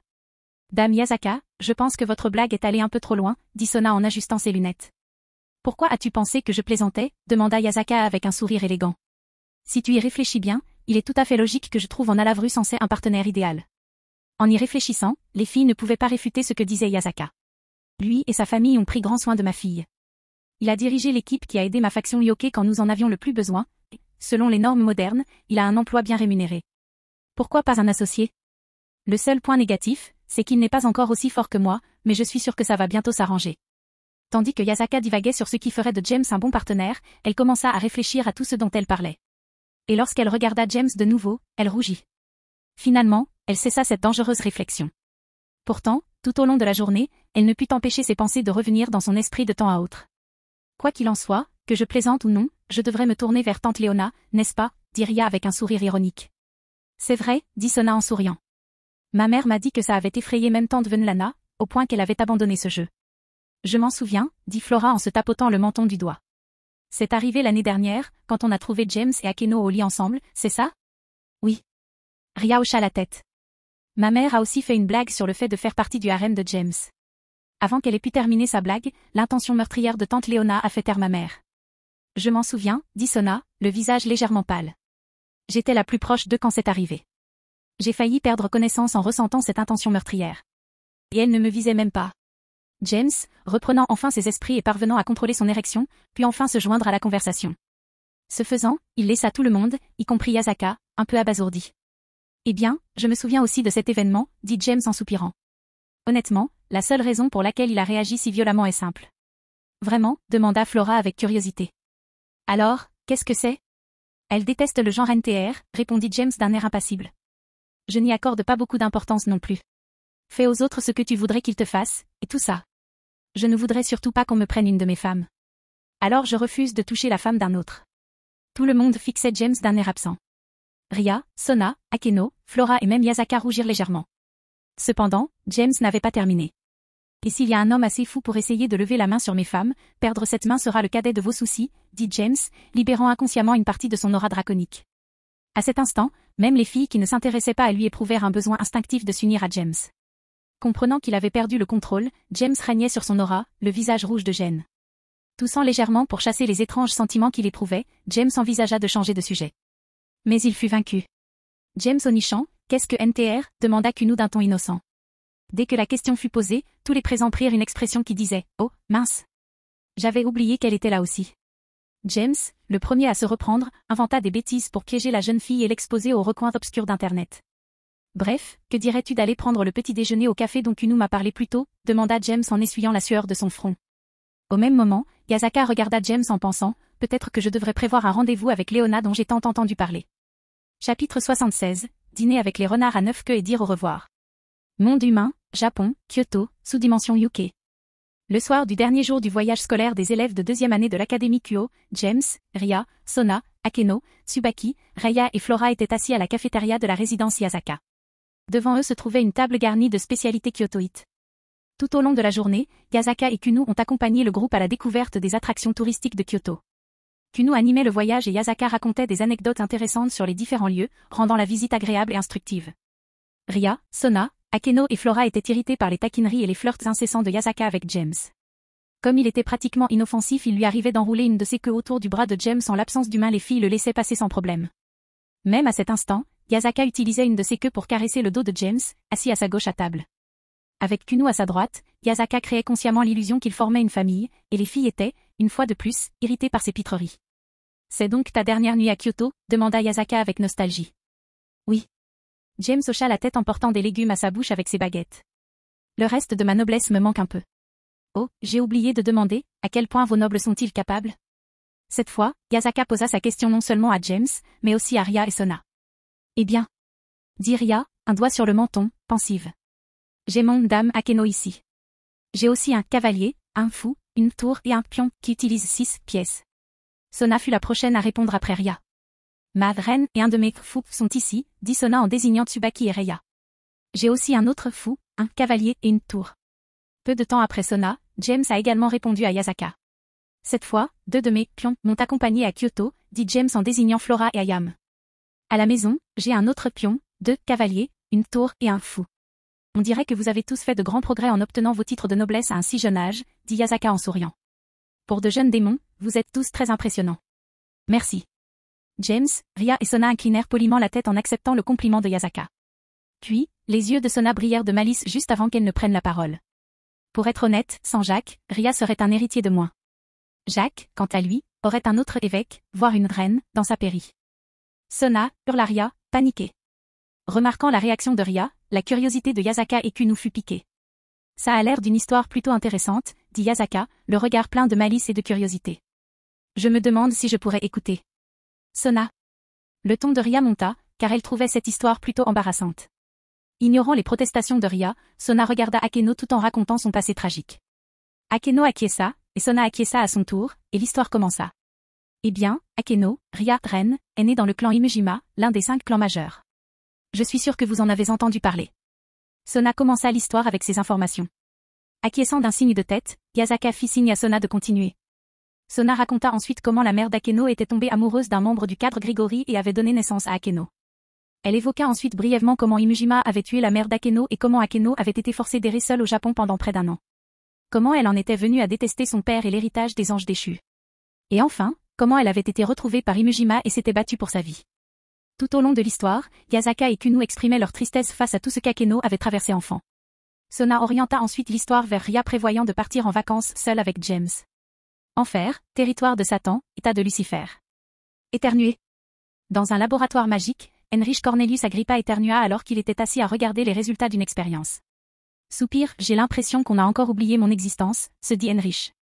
Secouant la tête pour s'éclaircir les idées, il retourna à ses recherches. Monde humain, Japon, Kyoto, sous-dimension UK. Puis, juste au moment où Akeno allait être tué, James apparut devant elle dans un nuage de pétales de cerisier. Sona expliqua avec enthousiasme que c'était son passage préféré de l'histoire. Après cela, James vainquit à lui seul près de la moitié des membres du clan Imujima en moins de 2 minutes, mettant fin au conflit. Waouh! Oni-chan est un vrai super-héros, s'écria Kunu, tout excité. Il arrive juste à temps. Comme Ichigo sur la colline de Sokyoku. Oui, c'est un exploit impressionnant pour un enfant de 11 ans, a déclaré Yasaka avec appréciation. Il s'avère que James a rendu service à Ria, dit Sona, révélant immédiatement le secret. Cependant, au lieu de lui être reconnaissant, Ria a ordonné à James de négocier la libération d'Akeno. En entendant cela, Yasaka et Kunu jetèrent des regards sceptiques en direction de Ria. En réponse, Ria couvrit son visage rougissant de ses mains et baissa la tête. « Oh, Satan, tue-moi maintenant » dit Ria, souhaitant qu'un trou s'ouvre dans le sol pour qu'elle puisse y sauter. « Rire » dit James d'un ton doux. En entendant la douceur de James, Ria releva la tête, l'espoir dans les yeux. Oh, comme elle aurait aimé que James la réconforte. En voyant le doux sourire sur le visage de James, ses espoirs commencèrent à s'épanouir. Cependant, ses espoirs furent immédiatement anéantis lorsque James reprit la parole. « Tu ferais mieux de prier quelqu'un d'autre » dit James, souriant toujours doucement à Ria. « Ton frère et ta sœur ne te tueraient jamais. » Populaire. Ses espoirs s'évanouirent et Ria frappa violemment la table avec sa tête, si fort que les assiettes, les verres et les couverts tremblèrent un instant. Tandis que Ria mourait de honte, tout le monde rit de sa situation. Puis Sona termina son récit. Heureusement pour Ria, James répondit à l'ordre. « Si je fais ça, je garde l'enfant pour moi » dit Sona, imitant de son mieux le ton irrité de James. Alors, James ramena Akeno aux enfers pour qu'elle soit soignée et réussit finalement à la convaincre d'utiliser ses pouvoirs d'ange déchu et d'abandonner sa haine d'elle-même. « Mon Dieu, c'est vraiment impressionnant » dit Yasaka, sincèrement impressionné par le comportement de James, 11 ans. « Je me demande comment tu as réussi à atténuer le traumatisme causé par le dégoût de soi d'Imujima-san. » En entendant la question de Yasaka, tous les yeux des filles s'illuminèrent, même Ria, qui avait toujours le visage caché derrière la table. « Je ne veux pas être méchant » dit James en souriant. « Mais je pense que ça devrait rester secret entre Akeno et moi. » Gardant son sourire, James fit un clin d'œil à Yasaka, qui rougit légèrement et détourna la tête. La réaction de Yasaka surprit tout le monde, sauf Kunu. On commence à croire que toutes ces taquineries étaient plus qu'une simple blague, pensèrent-ils tous simultanément. Alors, je n'ai pas pu voir vos combats contre les rebelles. Se raclant la gorge, Yasaka parla rapidement pour changer de sujet. Pourriez-vous me raconter l'histoire ? Voyant l'embarras de Yasaka et sa tentative de changer de sujet, le groupe esquissa un sourire ironique. Afin d'éviter d'embarrasser davantage l'hôte, ils racontèrent le déroulement de leur combat dans l'ordre de leur arrivée aux côtés de James. Tsubaki prit la parole en premier, suivi de Ria, Flora, Sona, Akeno, Reia, et enfin Ayam, qui raconta son histoire. Ayant emmené leur adversaire loin du champ de bataille principal, c'était la première fois qu'ils apprenaient les détails du combat d'Ayam. « J'ai toujours douté de toi depuis que je t'ai accepté dans ma pairie » dit James avec un sourire ironique. « Mais j'en suis convaincu. J'ai apporté une grande contribution à ma pairie. C'est dommage que ta personnalité ne soit pas aussi impressionnante que tes prouesses au combat, pensa James. » Bien que James ait gardé cette dernière phrase pour lui, Ayam eut néanmoins la pitié dans son regard. Ses joues devinrent rouges et elle se mit à se tortiller de plaisir. Voyant cela, Yasaka fut perplexe. « Sarutobi-san, ça va ?» demanda Yasaka avec une pointe d'inquiétude dans la voix. « Ne t'inquiète pas. » commença James en agitant la main d'un air dédaigneux. Mais il fut rapidement arrêté. « James, je ne pense pas que tu devrais finir cette phrase, » dit Tsubaki en ajustant ses lunettes. « Hein ? Pourquoi pas ?» demanda James, perplexe. « Parce que tu ne feras qu'empirer les choses, » dit Reia en riant. James reporta alors son regard sur Ayam, et son visage s'assombrit aussitôt à cette vue. Ayam respirait bruyamment et se serrait contre elle, un sourire insouciant aux lèvres.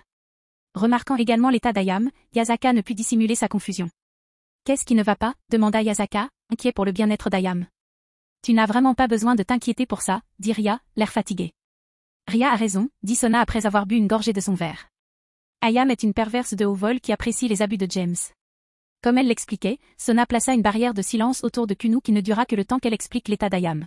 « Oh mon Dieu !» s'exclama Yasaka, surpris. Puis il regarda James et dit « Ça doit être dur pour toi. » Souriant ironiquement, James répondit faiblement « Je m'y habitue. » Le dîner continua ensuite. Le groupe bavarda joyeusement jusqu'à l'approche du couvre-feu.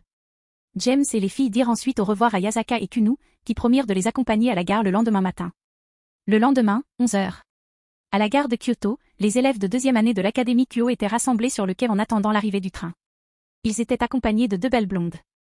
L'une était une femme adulte voluptueuse, et l'autre une jeune femme dont les traits la mettaient en valeur. Ces blondes étaient, bien sûr, Yasaka et Kunu. Et comme promis, elles étaient là pour saluer James et les filles. Sniff, tu dois me promettre de venir me rendre visite, dit Kunu en larmes en serrant James par la taille. Ne t'inquiète pas, je te promets de revenir, dit James en souriant en caressant la tête de Kunu. Je reviendrai pour les vacances d'hiver. Et j'emmènerai maman avec moi. Ara, on dirait que mon petit renard s'est beaucoup attaché, dit Yasaka en souriant. J'espère que tu amèneras ta mère avec toi lors de ta prochaine visite. J'aimerais beaucoup rencontrer la femme qui a élevé un fils aussi extraordinaire. Alors que Yasaka et Kunu continuaient de parler à James, les autres filles se sont blotties les unes contre les autres et ont chuchoté en regardant le trio. Elle est en mauvaise posture, n'est-ce pas? Demanda Flora en observant l'interaction entre James, la mère et la fille. Il semble que oui, répondit Reya. Ouais, toutes ces taquineries étaient définitivement plus que de simples taquineries, a déclaré Sona en ajustant ses lunettes. Et maintenant, il veut parler à tante Léona. Ria fit la moue. Il demande la permission de poursuivre James? Sérieusement? Ria Keno, la main sur la bouche. Ça devrait être intéressant. J'imagine le plaisir qu'on pourrait avoir si elle participait. Ria, Sona, Reya et Flora regardèrent Akeno avec exaspération. Pourquoi ce train met-il autant de temps? Demanda Tsubaki avec impatience. Sur ce, la conversation de Ria, Sona, Akeno, Reya et Flora fut interrompue. Elles ne purent s'empêcher de porter leur attention sur la belle femme à lunettes qui se tenait à côté d'elles. Puis, à l'unisson, elles parlèrent toutes. Tsubaki, tu es si mignon. Tsubaki fut immédiatement tirée de ses pensées en voyant les 5 filles lui sourire tendrement. Finalement, elle réalisa que même James et Yasaka lui souriaient, comme James le lui avait murmuré à l'oreille, lui racontant sans doute les circonstances entourant Tsubaki et ses Uchulin. Devant tout leur doux sourire, Tsubaki rougit jusqu'au bout des oreilles.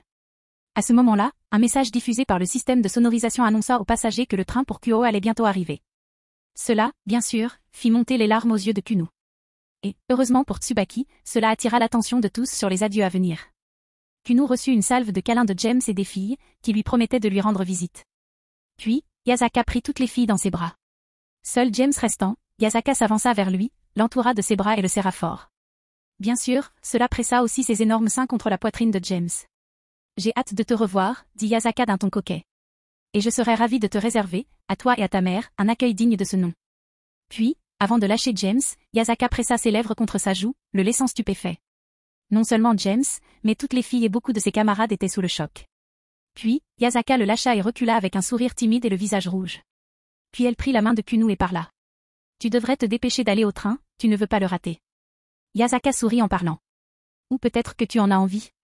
Clignant des yeux à la fin, Yasaka surprit non seulement James, mais aussi tous les garçons du groupe, car c'était trop pour un groupe de lycéens. Puis, Ria, Sona et les filles attrapèrent James et le traînèrent dans le train, le fixant du regard. Alors que les portes du train se fermaient et commençaient à s'éloigner, Yasaka se passa un doigt sur les lèvres et pensa. J'espère vraiment que tu reviendras bientôt. Chapitre 77. La meilleure façon d'être accueilli à la maison. Monde humain, Japon, Kyo. James et les filles viennent de rentrer de Kyoto avec le reste des élèves de deuxième année de l'Académie Kyo. Après avoir entendu les dernières instructions de leur professeur, les élèves ont été autorisés à rentrer chez eux. Le groupe de James était également impatient de rentrer. Bien que les chambres d'hôtel soient très agréables, rien ne vaut un lit chez soi. De retour dans le quartier, Flora fut la première à quitter le groupe. Après avoir embrassé James pour lui dire au revoir, elle partit avec un sourire. Après cela, tout le monde se dispersa devant les 3 maisons du roi. Après une salve de baisers d'adieu et les grimaces de Ria, James arriva enfin devant la porte d'entrée. Après avoir ouvert la porte et franchi le seuil, James se présenta. Devine qui est le bisac, cria James assez fort pour être entendu dans toute la maison. Après l'annonce de son retour, James rencontra Seu Chulin pour la première fois. Alors qu'il ôtait ses chaussures, Seu Chulin se dirigea vers la porte d'entrée. Vêtu d'une chemise ouverte à manches courtes, d'un t-shirt bleu marine en dessous et d'un jean, James savait que Seu Chulin allait voir Tsubaki. Et lancé, comment ça s'est passé pendant mon absence, demanda James en tendant le poing vers Seu Chulin. Rien de remarquable, dit Seu Chulin en frappant James du poing. Quelques égarés sont apparus, mais Lady les a tous éliminés assez rapidement. Elle est devenue plutôt douée avec son kata d'armes. Je pense que tu devrais t'entraîner avec elle pour voir comment tu progresses. Je trouve ça amusant. J'ai toujours aimé affronter des adversaires au style de combat inhabituel, dit James en souriant. Puis il se pencha vers Seu Chulin et lui parla à voix basse. Je sais que tu vas voir Tsubaki. Juste un conseil. J'ai entendu des rumeurs parmi les filles, et Tsubaki aimerait que tu sois plus audacieux. Après avoir partagé cette information avec son meilleur ami, James ôta ses chaussures et entra dans la maison pour voir les autres résidents. Il croisa ensuite sa mère. Assise dans le salon, la télévision allumée, Léona jeta un coup d'œil vers la porte pour ne pas manquer l'arrivée de James. Dès qu'il franchit l'entrée, Léona apparut devant son fils en utilisant Flash Step et le serra chaleureusement dans ses bras. « Bienvenue à la maison, bébé », dit Léona avec un sourire en serrant James fort dans ses bras. « C'est bon d'être à la maison », dit James en la serrant dans ses bras. « Comment vas-tu, maman ?»« D'accord », répondit Léona d'un ton enjoué. « De toute façon, je ne resterai pas avec toi. Je sais que tu dois être fatigué après le voyage. » James haussa un sourcil face à la tentative flagrante de sa mère de l'envoyer dans sa chambre. Puis, en bon fils, il décida de lui avouer qu'il avait découvert sa petite supercherie. « Mysore et Mocha sont-ils dans ma chambre pour la raison que je pense ?» demanda James en souriant. « Burke, maintenant que tu es grand, tu n'es plus drôle », fit la moue Léona. Puis elle libéra James de son étreinte et retourna s'asseoir sur le canapé. « N'oublie pas la barrière de silence. »« Madame, oui, madame », répondit James d'un hochement de tête. Puis il se dirigea vers l'escalier. Arrivé à la première marche, il s'arrêta. Puis, il se tourna vers Léona et lui tendit les messages de Kunu et Yasaka. « Oh, oui. Tante Léona manque déjà à Kunu », dit James à Léona en souriant. De plus, Kunu et Dame Yasaka nous ont invités à venir fêter le nouvel an ensemble. « Ah, ça a l'air amusant », répondit Léona avec un sourire joyeux. « J'avais vraiment hâte de rencontrer la femme qui a élevé une si jolie fille. » En réponse, James se gratta la tête et sourit ironiquement. « Qu'est-ce qui ne va pas ?» demanda Léona en inclinant la tête. « Eh bien, il y a peu de chances que Dame Yasaka te demande de me courtiser, dit James en haussant les épaules. Oh, et elle est veuve, alors pas besoin de s'inquiéter pour NTR. Puis, sans attendre la réponse de sa mère, James monta à l'étage. Quelques instants plus tard, il se tenait devant la porte de sa chambre. Il sentait Mysore et Mocha à l'intérieur. Il les savait depuis son arrivée, donc cela ne le surprit pas. Ce qui le surprit, c'est qu'il les vit dans son lit, serrés l'un contre l'autre. Curieux de savoir pourquoi, James ouvrit la porte.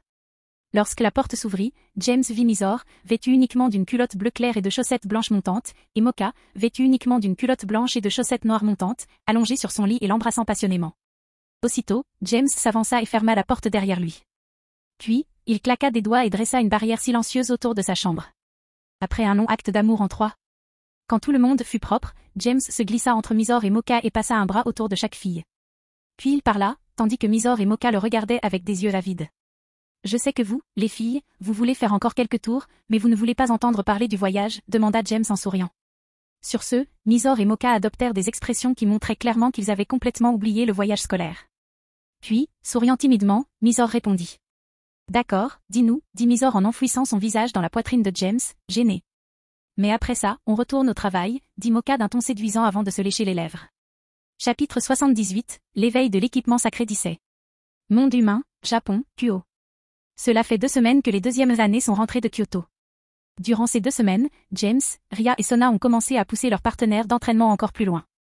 Cependant, contrairement au reste de la noblesse de Ria, qui s'entraînait sous sa supervision, Issei s'entraînait avec James. Lorsque James remarqua que le Sacred Gear d'Issei émettait une aura de dragon, Ria demanda à James d'entraîner son nouveau pion. Cependant, l'équipement sacré d'Issei ne s'est pas encore réveillé. James et Drake décidèrent donc d'appliquer une méthode plus proche de celle de Skatash. Et c'est aujourd'hui le jour J. Samedi, James emmena Issei dans les montagnes pour le retrouver. James et Issei, tous deux en tenue de sport, se tenaient face à face tandis que James parlait intérieurement à Drake tout en se moquant d'Issei. « Es-tu prêt ?» demanda James à Issei alors qu'ils se tenaient tous les deux dans une clairière entourée d'arbres. « Si je disais non, me laisserais-tu rentrer chez moi ?» demanda nerveusement Issei. « Non » répondit James, un sourire sanguinaire illuminant son visage. « Tu ferais mieux de mettre en pratique tout ce que tu as appris, Issei, sinon tu risques fort de mourir. »« Attends. Quoi ? Mourir ?» demanda Issei d'un ton effrayé. « Ah ah » rit James, apaiser sa soif de sang. « Je t'avais dit qu'il y avait une chance. Maintenant, prends position. »« Tu exagères un peu, n'est-ce pas ?» demanda Drake. « Probablement » répondit James intérieurement. « Mais j'espère que ça me soulagera bien du stress. Alors je me laisse aller un peu. »« Assure-toi juste de ne pas le casser » dit Drake en secouant la tête. « C'est la dernière chose que je ferai » dit James avec une grimace intérieure. « Satan sait que je ne veux pas entendre la colère que Ria piquera si je casse un de ses jouets. » Ah! Drake éclata de rire à cette idée. Je pense que ce serait amusant de regarder ça de l'extérieur. Le problème, c'est que je les voyais toujours depuis la scène, grommela James intérieurement. Oh, il commence enfin à baisser sa garde. Ça va être amusant. Déconcerté par le sourire de James, Issei adopta lentement une posture de Muay Thai classique. Dès qu'il fut prêt, James disparut de là où il se tenait dans une explosion de vitesse. Issei n'avait pas encore atteint le niveau lui permettant de maîtriser le flash step. Lorsque James réapparut, le poing d'Issei se dirigeait déjà vers son visage. Calmement, James dévia le coup d'Issei avec son avant-bras, le frappant à l'épaule droite. Sans hésiter, Issei enchaîna d'un coup de coude droit visant le menton de James. Penchant légèrement la tête en arrière, James évita le coup. Profitant du changement d'angle de vue de James, Issei lança un coup de pied bas de la jambe gauche, visant à ralentir James en lui frappant le mollet droit. En attendant la réponse d'Issei, James leva la jambe droite et la positionna pour bloquer. La douleur au tibia atteignit le genou de James, perturbant finalement le rythme d'Issei. À ce moment, James lança son offensive. Abaissant rapidement sa jambe droite, il la souleva au-dessus de l'abdomen d'Issei, provoquant le fléchissement de son genou sous la force de la pression. Après avoir à nouveau baissé la jambe, James fit un pas vers la droite et décocha un puissant crochet du gauche au même endroit. Boum. Tous. Issei toussa une gorgée de salive et tout l'air de ses poumons après avoir reçu ce coup. Après cela, James recula et laissa à Issei le temps nécessaire pour récupérer. Tandis qu'Issei respirait avidement, James parla froidement. « Qu'est-ce que c'était que ça, Issei ?» demanda James en fronçant les sourcils. « Je pensais avoir été clair avant de venir ici, ce serait un véritable entraînement au combat. »« Jade, je sais. » Jade, dit Issei entre deux respirations saccadées. « Alors pourquoi diable te retiens-tu » hurla James avec colère. « Soit mes compliments pour tes progrès te sont montés à la tête. Soit tu te crois tellement sexy que tu peux me combattre en te retenant ?» Allaitement, non, ce n'est pas, essaya d'expliquer Issei paniqué, mais il fut rapidement interrompu. « Lève-toi et fonce sur moi, pour de bon, dit James en prenant position.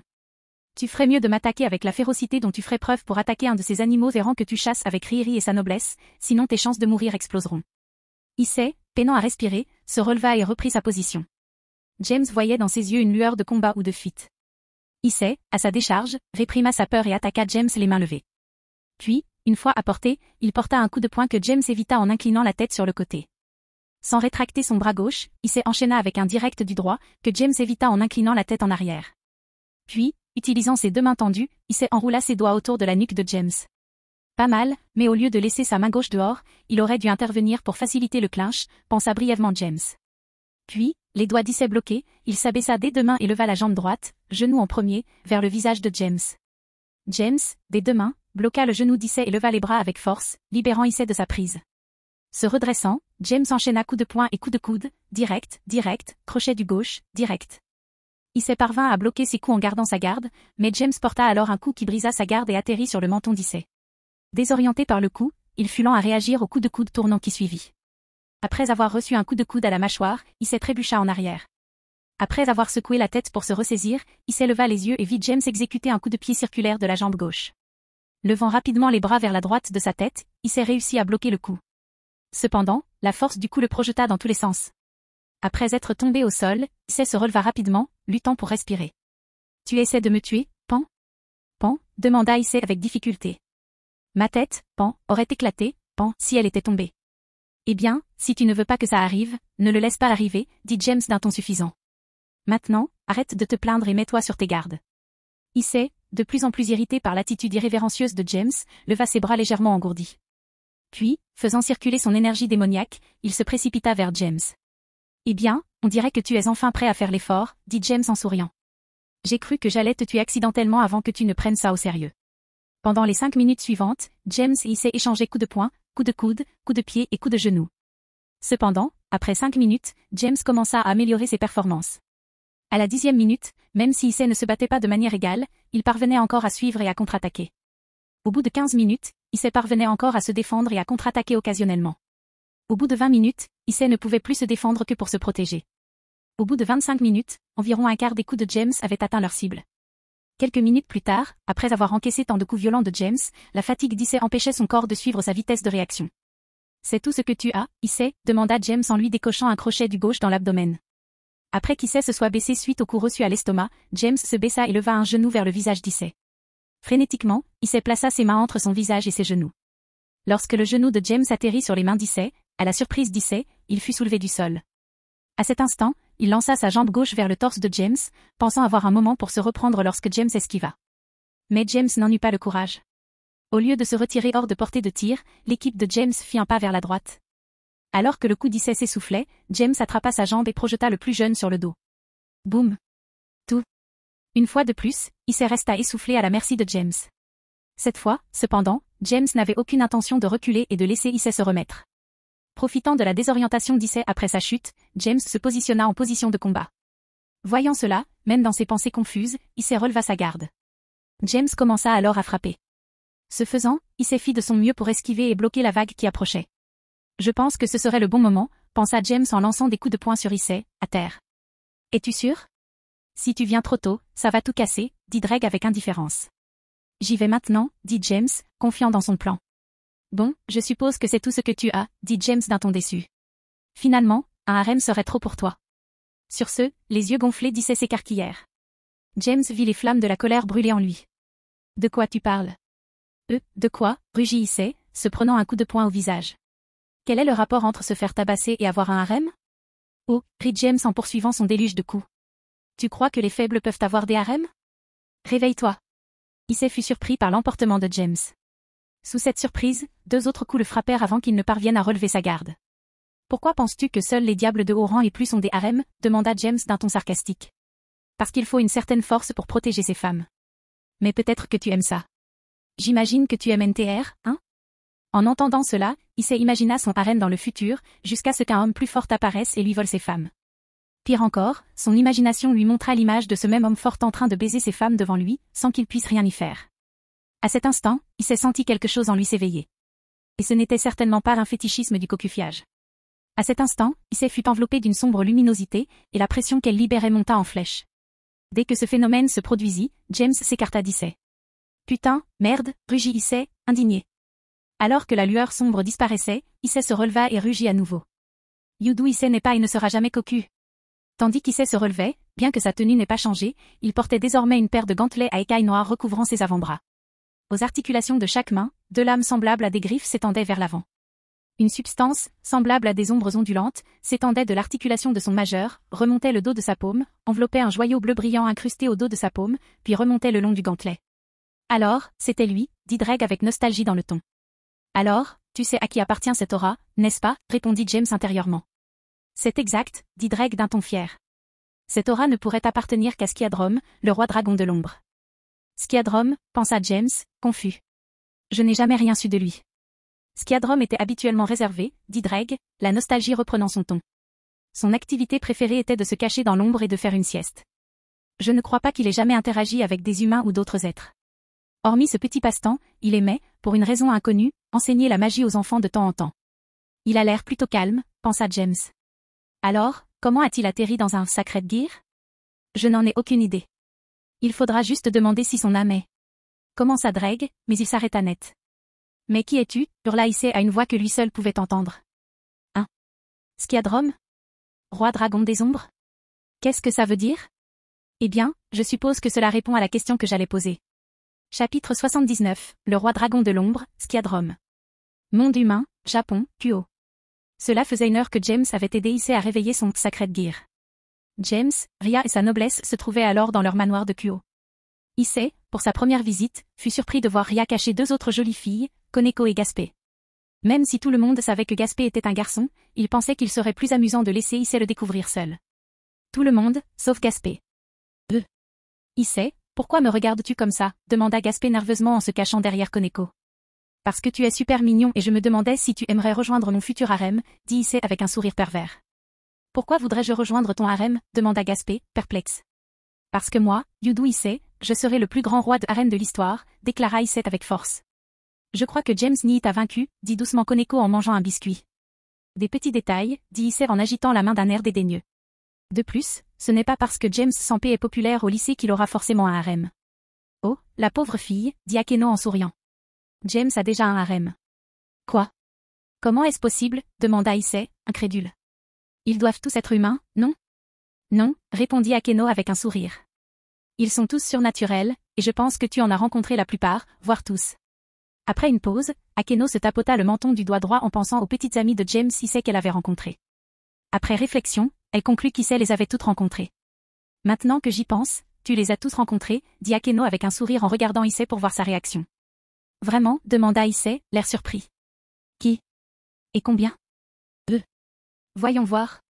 5, dit Akeno, feignant de lutter avec ses souvenirs. Dis donc.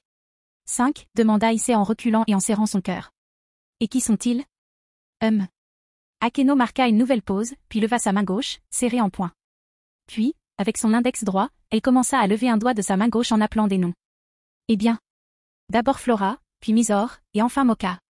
La vice-présidente Sona est aussi l'une d'elles. À chaque nom qu'Akeno récitait, Issei avait l'impression d'être poignardé. Les blessures qu'il subissait semblaient presque physiques. Depuis le jour où il avait scruté les plus belles filles avec Matsuda et Motohama, il rêvait de les intégrer à son harem. Heureusement, Akeno n'avait nommé aucune de ses déesses plantureuses sur cette liste. En réalisant cela, Issei reprit un peu de courage et était prêt à entendre le dernier nom. Le dernier est, demanda Issei, les yeux pratiquement exorbités. Fu. Akeno laissa échapper un rire caractéristique en se couvrant la bouche de la main. Puis elle baissa la main, se désigna du doigt et dit, oh là là. En entendant cela, Issei eut l'impression que la moitié de son monde avait été détruite. Cependant, il comprenait pourquoi James donnait l'impression que jeter un œil dans le vestiaire féminin du club de MMA serait pire qu'une expulsion et une intervention policière. Mais dire que Shitori Sona. Non, Sona Citri, cette reine des glaces était aussi l'une de ses petites amies. Et puis arriva la nouvelle qu'une de leurs deux déesses plantureuses était déjà entre ses mains. Issei eut le cœur brisé. Akeno, cependant, n'avait aucune intention de s'arrêter. La vue de l'expression d'Issei changea complètement son état. Et commença Akeno, marquant une pause jusqu'à ce qu'elle soit sûre d'avoir à nouveau l'attention d'Issei. Il est possible qu'un renard blond à 9 queues, avec une poitrine encore plus grosse que la mienne, soit le 6e. Des seins, encore plus gros, que ceux d'Akeno-san. Issei se figea rien qu'en imaginant cela. Avant qu'Issei ne puisse complètement traiter cette information, Ria dit quelque chose qui fit presque fondre son esprit. Si tu parles de futurs ajouts, pourquoi ne m'as-tu pas mentionné, Akeno, demanda Ria en faisant la moue.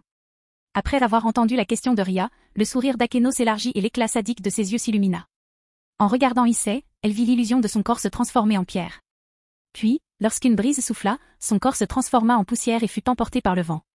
Bravo pour ce coup dur, président du club, dit Akeno en levant le pouce vers Ria pour son aide involontaire. Ria était perplexe.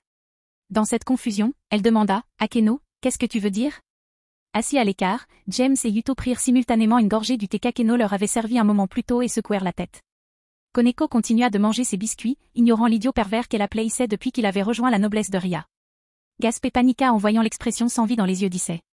Finalement, Issei reprit ses esprits et posa désespérément la question suivante. Ce démon? Dit Issei en désignant James. Demi-démon. Corrigea Tiago. Tu n'as toujours pas eu Koneko-chan et Gaspé-chan, n'est-ce pas? Ignorant l'interruption de James, Issei poursuivit sa question. Non, dit James après avoir bu une autre gorgée de thé. Tu es libre de tenter ta chance. En entendant cela, les yeux d'Issei s'illuminèrent. Il tourna alors son regard assoiffé vers les jeunes démons. Si tu l'essaies, dit Koneko avec un regard froid. Je les arracherai et les découperai en viande hachée. À la déclaration glaciale de Koneko, non seulement Issei, mais aussi James, Yuto et Gaspé pressèrent leurs cuisses l'une contre l'autre et se couvrirent l'entrejambe de leurs mains. Puis, Issei remarqua le geste de Gaspé et demanda, perplexe. Gaspé, pourquoi les paroles de Koneko t'ont-elles effrayé? Demanda Issei en inclinant la tête, perplexe. Pourquoi pas? Demanda Gaspé, inclinant lui aussi la tête, perplexe. Pourtant, c'était bien plus mignon quand il le faisait. Ça ferait peur à n'importe quel garçon, non? Sur ce, les yeux d'Issei s'écarquillèrent de stupeur. Il leva alors une main tremblante et désigna Gaspé. Tu es en train de me dire que tu es un garçon? Demanda Issei, l'horreur lisant dans ses yeux. Oui, demanda Gaspé sans conviction, ne comprenant pas quel était le problème. À cet instant, du sang coula entre les lèvres d'Issei. Au même moment, la vie dans ses yeux commença à s'éteindre. Avant qu'Issei ne perde connaissance, un cercle bleu s'illumina au dos de sa main droite, et une voix furieuse en sortit. Et, petite merde, rugit Skiadrome de colère. Calme-toi, ou je trouverai un moyen de te tuer moi-même. Cette voix attira l'attention de tous. Puis, à travers une lueur verte au dos de la main gauche de James, on entendit la voix de Dreg. Ah! Dire que je te reverrai comme ça, Skiadrome, dit Dreg avec enthousiasme. Dreg? Je ne pensais pas non plus entendre ta voix à nouveau, dit Skiadrome avec indifférence. Les pigeons, les corbeaux et les chauves-souris ont semé la zizanie entre toi et Albion, hein? Hugh, ne me le rappelle pas, dit Dreg d'un ton las. À cause d'eux, j'ai été tourmenté par 2 malédictions. De quoi parles-tu? Demanda Skiadrome avec curiosité. D'abord, j'ai vaincu Albion, grâce aux trésors empruntés à Tiama, dit Dreg, frustré. Mais avant qu'il puisse continuer, il fut interrompu. Grrr, grogna Skiadrome avec colère. Tiama! Cette salope! Que s'est-il passé entre toi et Tiama? Demanda Dreg avec curiosité. C'est cette folle qui m'a tué, répondit Skiadrome avec colère. Pourquoi? Demanda Dreg, ayant oublié l'histoire qu'il racontait, désormais complètement absorbé par celle de Skiadrome. Non seulement Dreg, mais toute la salle était intéressée par l'histoire que l'ancien roi dragon des ombres avait à raconter. Mais Missy s'était suffisamment remis de sa détresse pour se concentrer sur l'histoire. Eh bien, tu te souviens qu'à l'époque, j'élevais des enfants et je leur enseignais la magie, n'est-ce pas, demanda Skiadrom, la nostalgie perceptible dans son ton. Ouais, je n'ai jamais compris ton hobby, répondit Dreg. Eh bien, moi non plus, dit Skiadrom. À son ton, tous les présents devinèrent qu'il hausserait les épaules s'il en avait une. Bref, il y a environ 400 ans, quand j'entraînais mon préféré parmi tous ceux que j'ai créés, Rogue. Tous les jeunes démons furent surpris d'apprendre qu'un dragon se souvenait du nom d'un humain de cette époque. Dreg, de son côté, connaissant la personnalité du roi dragon de l'ombre, l'interrompit aussitôt. Je sais ce que tu vas faire, Skiadrom, dit Dreg d'un ton sévère. Et je t'en supplie, ne fais pas ça. Que veux-tu dire, Dreg, demanda James avec curiosité en regardant la tache verte brillante au dos de sa main gauche. Skiadrom se perd facilement dans la nostalgie, dit Dreg, exaspéré. Surtout quand il commence à parler d'un de ses soi-disant enfants. Tous les démons hochèrent la tête en signe de compréhension.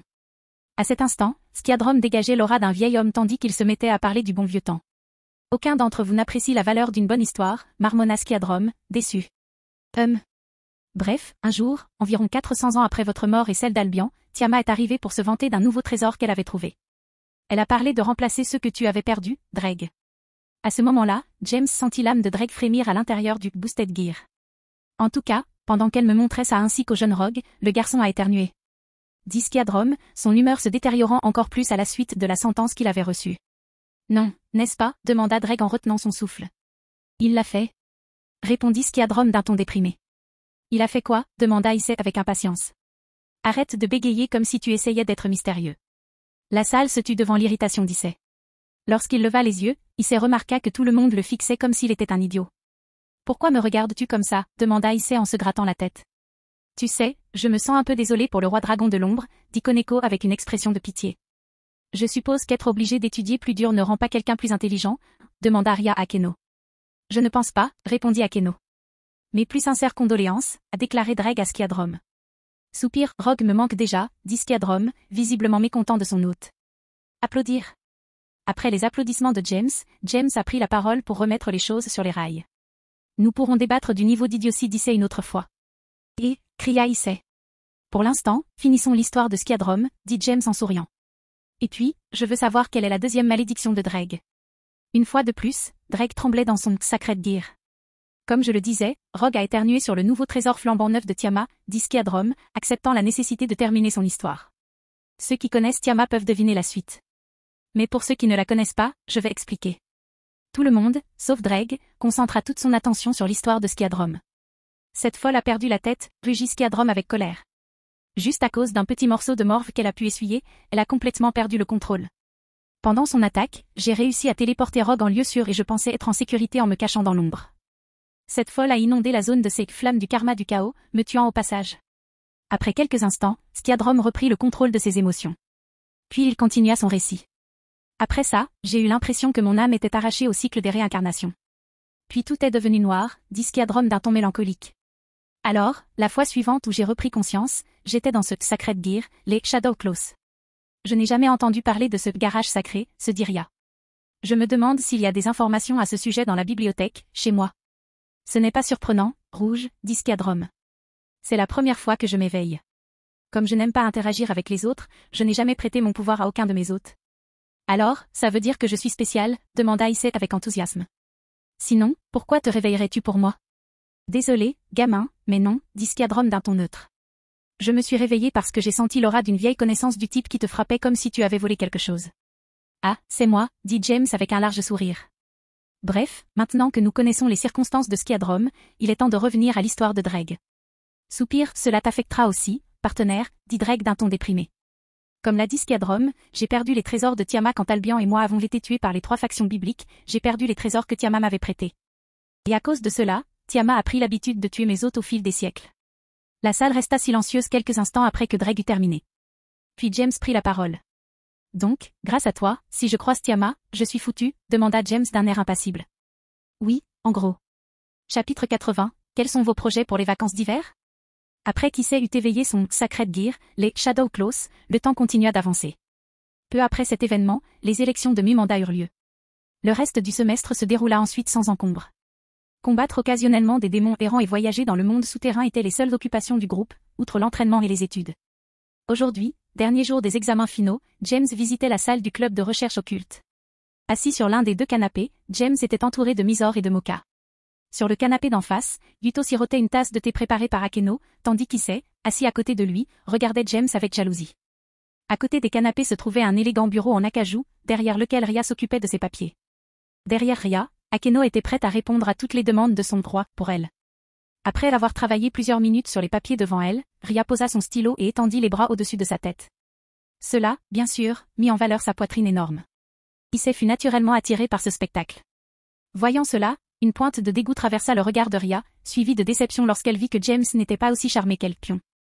Secouant la tête pour chasser ce sentiment, Ria se tourna vers James et parla. « Désolée de vous avoir fait attendre, James, Mysore et Mocha. C'est moi qui vous l'ai invité, dit Ria en prenant la tasse de thé sur son bureau. Au fait, quels sont vos projets pour les vacances d'hiver? Nous irons à Kyoto, répondit James avec indifférence. Dame Yasaka et Kunu nous ont demandé de célébrer le nouvel an avec eux. Bon sang, quelqu'un d'autre va me battre, murmura Ria. Fu. Akeno rit en se couvrant élégamment la bouche de la main. Ne t'inquiète pas, Ria, tu pourras bientôt défier Ise. Ton 18e anniversaire approche. Soupir, je voulais défier ce salaud pendant les vacances d'hiver, dit Ria en faisant la moue. Au plus tard pendant les vacances de printemps. Eh bien, voilà les opportunités, Riri, dit James en enlaçant Mysore et Mocha. Voyant James agir et la joie avec laquelle les filles se laissaient aller dans ses bras, Ria et Issei les regardèrent avec envie. Remarquant la jalousie dans leurs expressions, Akeno, prise d'un plaisir sadique, décida de rendre l'atmosphère encore plus explosive. De sa place derrière Ria, elle se dirigea vers le canapé où James était assis, s'assit sur ses genoux tout en enroulant ses bras autour de son cou. Une fois à l'aise, Akeno regarda Issei avec pitié.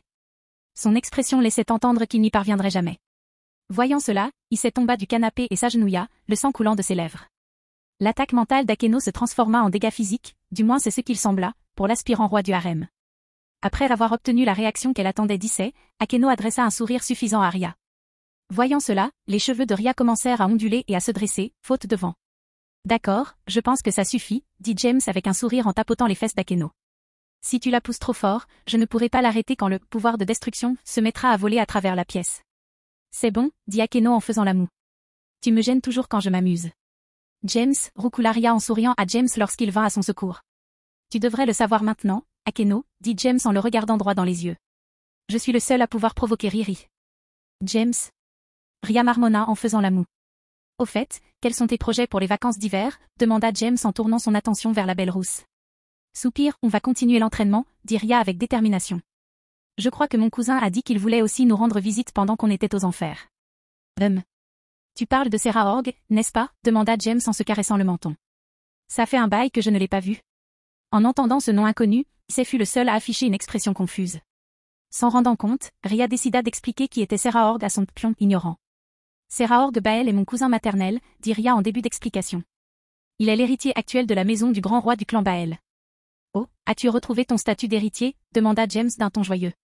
Bref, une dernière chose à ajouter à propos de Serra Org, il est né sans la capacité de la lignée Bael, pouvoir de destruction. C'est donc encore plus impressionnant qu'il soit redevenu l'héritier du clan. Encore? Demanda Issei avec curiosité. Voyez-vous, bien que Serra Org soit le fils aîné de l'actuel chef du clan Bael, incapable d'utiliser le pouvoir de destruction, il a été exilé, sauf en apparence, dit Ria avec une pointe de frustration. Cependant, grâce à un entraînement physique extraordinaire, il a accru sa puissance au point d'être considéré comme le jeune diable le plus puissant des enfers. Ça veut dire qu'il est plus fort que James Sampé? Demanda Issei, mi-curieux, mi-joyeux. Eh bien. Ria ne savait pas comment répondre à cette question. Pensant que Ria ne voulait pas blesser la fierté de James, Issei lui adressa un sourire sournois. Puis, lorsqu'il se tourna vers James, son expression se transforma en pitié. Eh bien, ne t'inquiète pas, Sampé, dit Issei en s'efforçant de cacher son sourire. Il y a toujours quelqu'un de meilleur, mais si tu travailles dur, je suis sûr que tu atteindras le sommet un jour. Tandis qu'Issei souriait fièrement à la vue de la brûlure, tous le regardaient comme un idiot. Puis, les expressions d'Akeno, Mysore et Mocha se transformèrent en dédain. Ta personnalité mesquine est la raison pour laquelle tu n'auras jamais ton propre harem, dit Mocha sans pitié. Issei eut l'impression qu'une flèche avait touché son cœur quand il entendit cela. Je n'étais même pas assez intelligent pour comprendre que Ria avait du mal à s'expliquer, sans parler de sauver la fierté de James, dit Mysore, le regard dégoûté. Une fois de plus, Issei ressentit la sensation d'un préjudice physique à cause des paroles de Mysore. Issei-kun, tu devrais vraiment écouter la fin de ce que dit quelqu'un, dit Akeno avec dédain. Et une fois de plus, Issei sentit le sang couler entre ses lèvres. Assis à côté de lui, Yuto lui tapota l'épaule avec sympathie. Puis, se sentant un peu mal de voir sa servante ainsi insultée, Ria décida de s'expliquer. Cependant, avant qu'elle puisse ouvrir la bouche, James expliqua. Eh bien, d'une certaine manière, dire que Serahorg est plus fort que moi n'est pas faux, dit James en souriant. Après tout, il est physiquement plus fort que moi. Mais tu sais que ce n'est pas ce qu'ils veulent dire dans les enfers, dit Rhea, exaspérée. Si je me souviens bien, ton bilan contre Serahorg est de 6-4, c'est ça? C'est ce que dirait Serahorg, dit James en riant. Mais lui et moi savons tous les deux que c'est en fait 6 victoires pour moi, 3 pour lui, et un match nul. Vraiment? Demanda Issei, incrédule. Si c'est le cas, quoi qu'il arrive, tu as gagné plus de fois que lui. Alors pourquoi serait-il considéré comme le jeune diable le plus fort des enfers? En entendant cette question, tout le monde regarda James avec une pointe d'inquiétude. L'expression de James devint quelque peu exaspérée.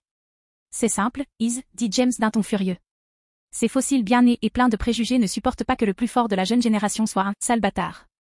Attends, je leur montrerai ce qu'est vraiment le pouvoir quand je commencerai à participer au jeu de notation. La colère prenant le dessus, James laissa involontairement son aura envahir la salle du club de recherche occulte. Lorsqu'ils sentirent la pression qu'il exerçait, les yeux de Rhea et Akeno s'écarquillèrent. Niveau avancé, rang final? Murmura Rhea, incrédule. Akeno ne pouvait même pas parler à cause du choc. Tu n'étais qu'au niveau intermédiaire à Kyoto, n'est-ce pas? Demanda Rhea, perplexe.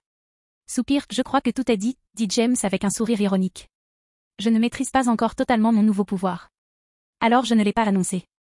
Attends, James, dit Rhea en posant un doigt sur son front. As-tu toujours attendu d'avoir un contrôle parfait de ton énergie démoniaque avant d'annoncer ton niveau publiquement? Oui, répondit James avec un sourire malicieux. Ces fossiles préjugés et nobles trouveraient bien une excuse pour se débarrasser de moi si je progressais plus vite que leurs frères du même âge, n'est-ce pas? Soupir malheureusement. Rhea dut acquiescer. De plus, mon frère les a peut-être aidés. Sa fierté est la plus grande des enfers. Parfois, c'est une bonne chose. Et seulement pour les choses les plus étranges. Quoi qu'il en soit, j'apprécierais que vous gardiez cela pour vous jusqu'à ce que je sois prêt à le révéler, demanda James avec un sourire. Naturellement, personne n'a eu de problème à garder le secret. Après avoir discuté un peu plus, le groupe a décidé qu'il était temps de rentrer. Monde humain, Japon, Kyoto, sous-dimension UK. Shuna, Shion, êtes-vous sûr? Demanda Yasaka au couple d'Oni qui se tenait devant elle dans la salle de réunion de sa résidence. Est-il vrai que c'est le jeune homme qui a donné l'ordre de ne pas tuer? Shuna, une élégante et belle Oni, mesurant 1,78 mètres, avec des cheveux roses ondulés, des yeux d'un rose profond, 2 cornes de moelle saillant sur son front, des sourcils très fins, presque inexistants, et une apparence comparable à celle d'un humain. Une jeune fille de 16 ans s'enquit du déroulement des événements le jour où la rébellion Oni fut stoppée. D'après les rapports des soldats blessés et des alliés d'Alavrusan. Yasaka hocha la tête. Mais je dois vous rappeler que j'étais coincé derrière la barrière qui entourait cette résidence à ce moment-là. Je ne sais donc pas par expérience. Je comprends. Shuna hocha la tête. Si c'est vrai, c'est la seule façon pour moi de te remercier pour ta gentillesse. Même si je voulais juste éviter de dépasser les bornes. En tant que protectrice désignée de Mademoiselle Kunu, j'aurais eu le droit de tuer tous les rebelles Oni. Soupir, si c'est ta décision, dit Yasaka en soupirant. Puis elle reporta son attention sur l'autre Oni présent dans la pièce. Et toi, Shion? Shion, une belle jeune Oni mesurant 1,7 mètre de haut, avec une silhouette visiblement courbée, des cheveux violets clairs, de grands yeux violets, une corne noire étroite dépassant de son front et une apparence comparable à celle d'une femme d'une vingtaine d'années, sourit brillamment en réponse et parla. En tant que garde personnel de la princesse Shuna, je la suivrai partout où elle ira, dit fièrement Shion. Et c'est là que réside le problème, Shion, dit Yasaka avec exaspération. Si tu décides de suivre Shuna cette fois, tu devras offrir ta loyauté à quelqu'un d'autre. En entendant cela, le sourire fier de Shion se figea. Puis son expression se transforma en confusion et en légère peur. Puis, Shion tourna son regard vers Shuna. Dans ses yeux, Shuna lut la peur de ce qui serait considéré comme une violation intentionnelle de son serment de loyauté envers elle. Avec un sourire ironique, Shuna dit à Shion exactement ce qu'elle ne voulait pas entendre. C'est vrai, Shion, dit doucement Shuna. Si tu décides de me suivre dans la noblesse d'Alavru-sama, ta loyauté envers moi sera, au mieux, reléguée au second plan. Les ordres d'Alavru-sama primeront sur les miens. Sur ce, l'expression de Shion changea, prenant l'allure d'un chiot abandonné. Les larmes coulant à flot, elle baissa la tête, incertaine de ce qu'elle devait faire. S'attendant à une telle chose, Yasaka décida de parler aux 2 jeunes Oni. Eh bien, Alavru-san et sa famille n'arriveront pas avant le 30 décembre. Vous avez donc environ 2 semaines pour reconsidérer vos décisions, dit patiemment Yasaka. Je vous suggère de profiter de ce moment pour réfléchir sérieusement à votre avenir. Et sur ce, Yasaka prit la tasse de thé sur la table d'appoint à côté de son trône, indiquant que la conversation était terminée. Fin de la vidéo, abonnez-vous à la chaîne pour nous encourager, merci beaucoup.